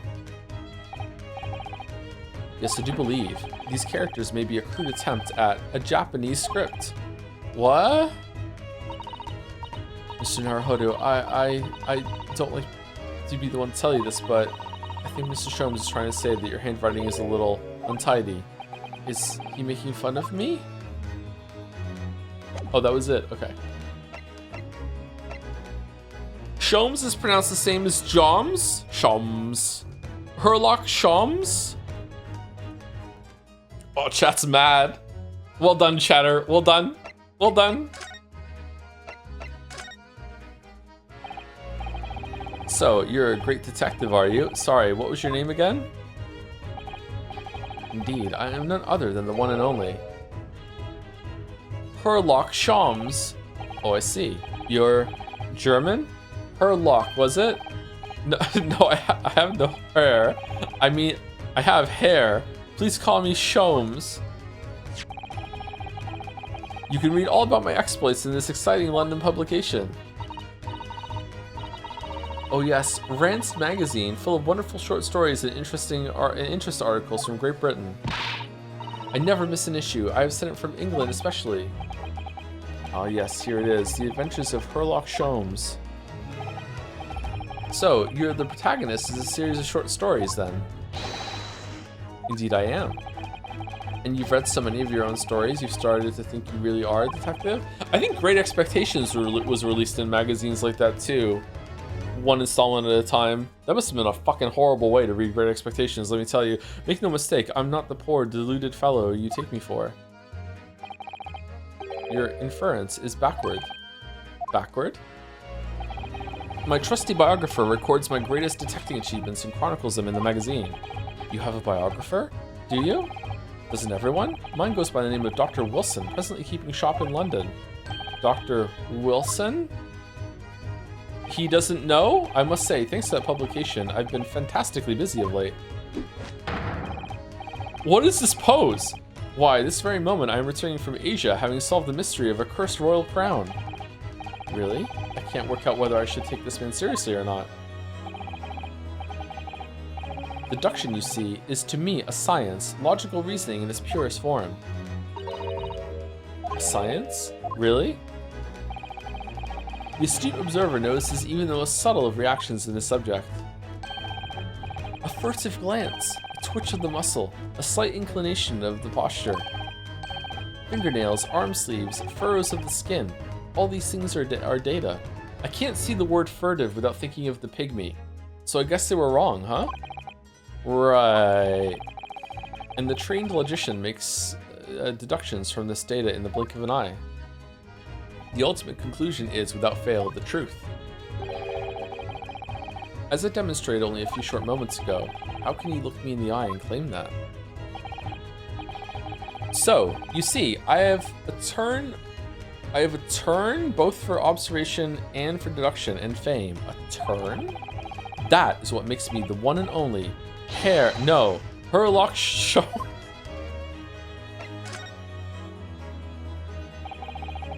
Have you managed to deduce anything about this particular case yet? Have I managed to deduce anything? My dear fellow, I've solved it. Who do you suppose discovered the culprit in his most cunning hiding place? That's right. It was none other than the great detective before you now, Mr. Sherlock Sholmes. Ah, I see. In other words, Sumari. The rare internal monologue, Sumari. I'm in these now because of him. When I became anxious about Kazuma-sama this morning, I summoned all of the crew members to force the cabin door open. All of them. And I concealed myself among the number, gaining entry to the scene of the crime. Yes, luckily for everyone, the great detective Sherlock Sholmes was on board. And the handcuffs seem to be an excellent fit, Mr. Naruhodo. Arg. Yarg. The very moment I laid eyes on the scene, two facts were immediately apparent to me. Oh really? Two facts, you say? Number one, Kazuma was dead. Oh, Chatter's asking about Firewatch again. I answered this about 10 minutes ago. I didn't read the whole comment out. I haven't played Firewatch. Duncan McMillan, no, I haven't. I don't know if we should stream at some point, but no, I haven't played it. Mr. Sholmes, tell us please, what two facts were apparent to you when you came into this cabin this morning? Ah, yes, but first, let us be precise. The two facts in question were immediately apparent to me. Yes, I understand. But what were they? Allow me to elucidate. Good word. The two facts I deduced from a mere momentary glance at the scene of the crime were as follows. Number one, the cabin was locked from within, rendering escape of the culprit out of the question.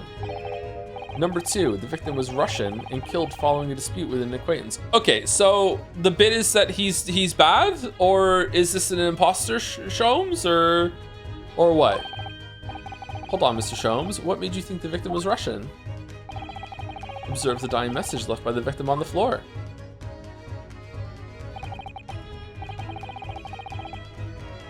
Huh. Tap something. That is, or wrap something. That is the Russian word for wardrobe. Do you really think Kazuma-sama could have left a dying message in Russian? In their final moments, many find their native tongue filling their head. For this young man, Russian. Kazuma was Russian, was he? Well, he definitely didn't like to take his time. Initially, I considered Garderobe. That's a Pokemon, isn't it? Maybe the name of the killer, a certain Robert Gard, perhaps. Yeah. But in the interest of thoroughness, I decided it would be wrong to not look inside the wardrobe there at least. Where you found Mr. Naruhodo sleeping soundly. Quite so. I found you, the renowned Russian revolutionary killer. Why is it that I'm Russian too? I observed that you were wearing the same attire as the victim. In other words, Sumari, you were acquainted with fucking more Sumaris an hour in this game than Umineko. What the fuck? And if my memory serves, that outfit is the traditional dress of the Russian people. Our school uniforms are the traditional dress of the Russian people? I had no idea. And I had no idea a detective could get something so wrong. I took a photograph of the victim and the message that I might analyze him for possible hidden details. He has a Polaroid camera in this day and age? This was taken immediately after the young man was discovered, before the body was removed. Yes, Kazuma had already been taken away when I woke up. This is the first time I've actually seen him like this. Fucking hell, this is sad. So someone posed his hand like that, or what? Or like in his dying thoughts, was he like, you know what'll fuck with them? I know one Russian word, and in this situation, it's a banger. Here I go. Get fucked. Are you alright, Mr. Naruhodo? Oh, yes, thank you. The photograph of the crime scene has been entered into the court record. The Russian word for wardrobe in purple ink. It would appear to have been written in the victim's final moments. Can I ask you something, Mr. Sholmes? What, pray? You mentioned Russian before as well, didn't you? You know, when you said I was a fearsome revolutionary fleeing from Russia and all that. Ah, yes, the train of reasoning that led me to the truth. Would you mind explaining that train of reasoning to me, do you think? Okay. Wardrobe, certainly, if it interests you. How many times? I'm not Russian. I don't speak Russian. You speak a little Russian. Can we talk about your deduction before? The things you concluded about me, I mean. Ah, the now famously accurate, troubling predicament you find yourself in. Actually, it was the other details that I was more hoping to discuss. You know, the merciless Russian revolutionary and assassin of 16 part. Ah yes, the more sordid details. It was a fairly commonplace deduction. Here we have this morning's paper. The main headline reads...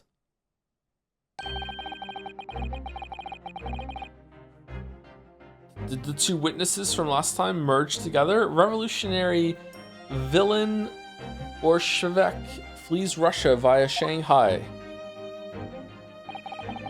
This vessel made a port call at Shanghai yesterday, and last night the young Russian was murdered. Since when was Kazuma a Russian? It sounds like Mr. Sholmes has concluded he was Russian because of what Kazuma-sama wrote on the floor. It was a simple act of reasoning to realize that the culprit of this crime was the same merciless revolutionary. One who would kill the very man who helped him to escape after his true identity was discovered. Yes, you. Villain Bolshevik. Bolshevik. No, how could it be me? I don't look anything like this man, just look at his face. Disguise. Well, you are a fearsome revolutionary after all. Therefore, you have no doubt learned to revolutionize your appearance as well. He's got a point. Ugh, please. And might I add, your name does not appear on the ship's passenger list. Need I say more?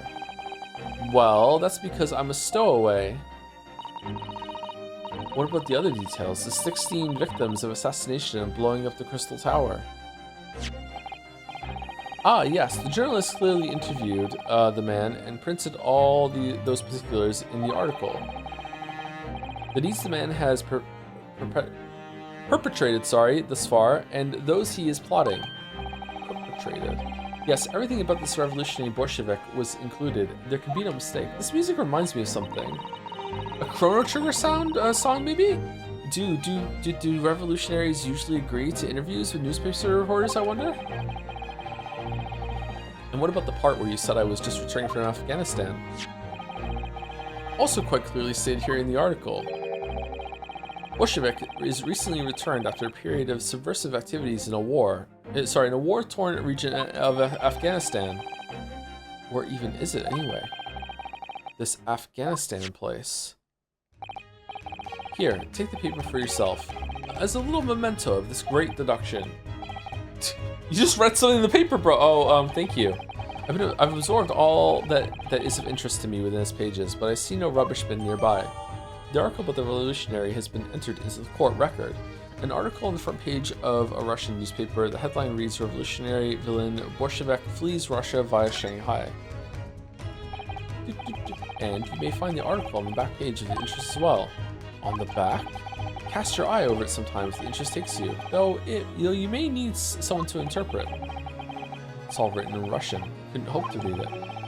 But I suppose it wouldn't hurt just to glance at the article. There might be a picture or two.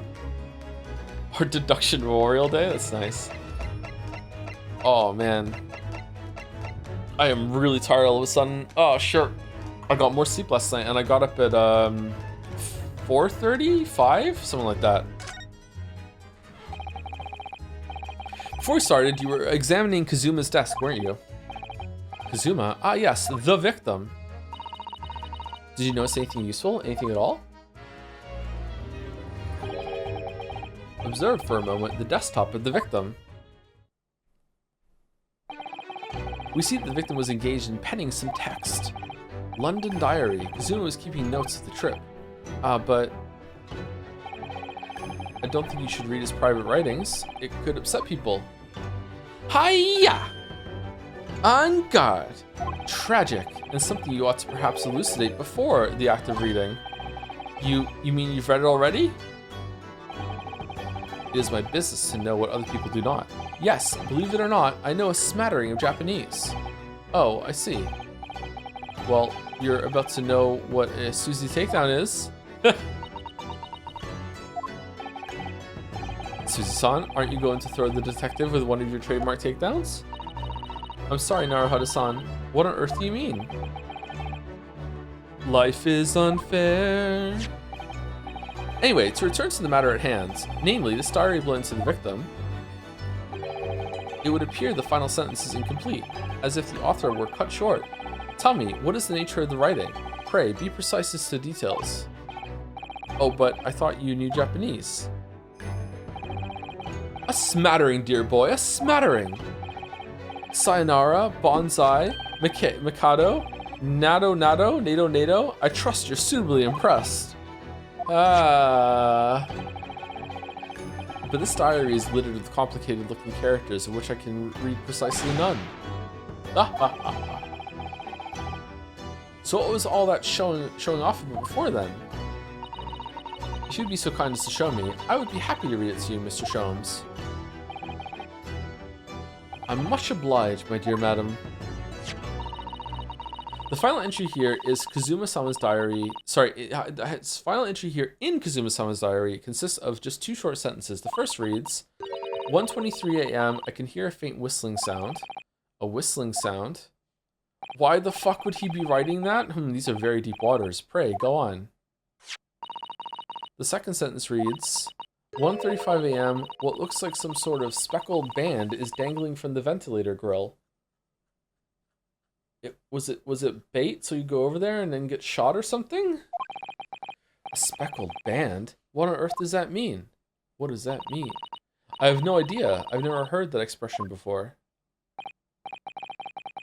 The ventilator grilly, you say? The man was presumably referring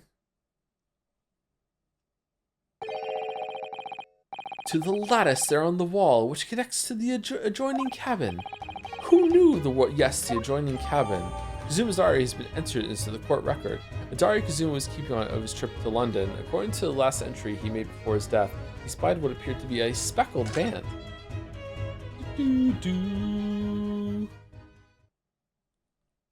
This is another long scene, so I believe I've given you enough to consider for the time being at least. Do you have somewhere to go? A tea appointment. As it happens, the victim's writings in his diary have piqued my interest. I wonder which wardrobe Brett is hiding in right now. The matter warrants further investigation, I believe. And if I am still too long, if I'm still too long, the seasickness takes hold. There we go. Okay.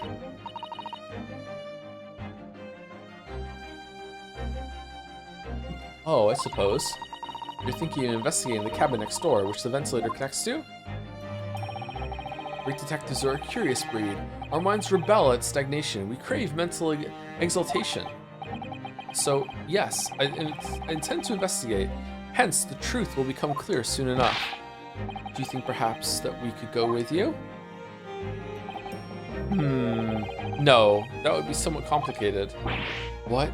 But why? A simple glance at your wrist should reveal the answer. Oh yeah, the handcuffs. Oh, these. After all, you're the prime suspect in this matter. No? Prime suspect, what?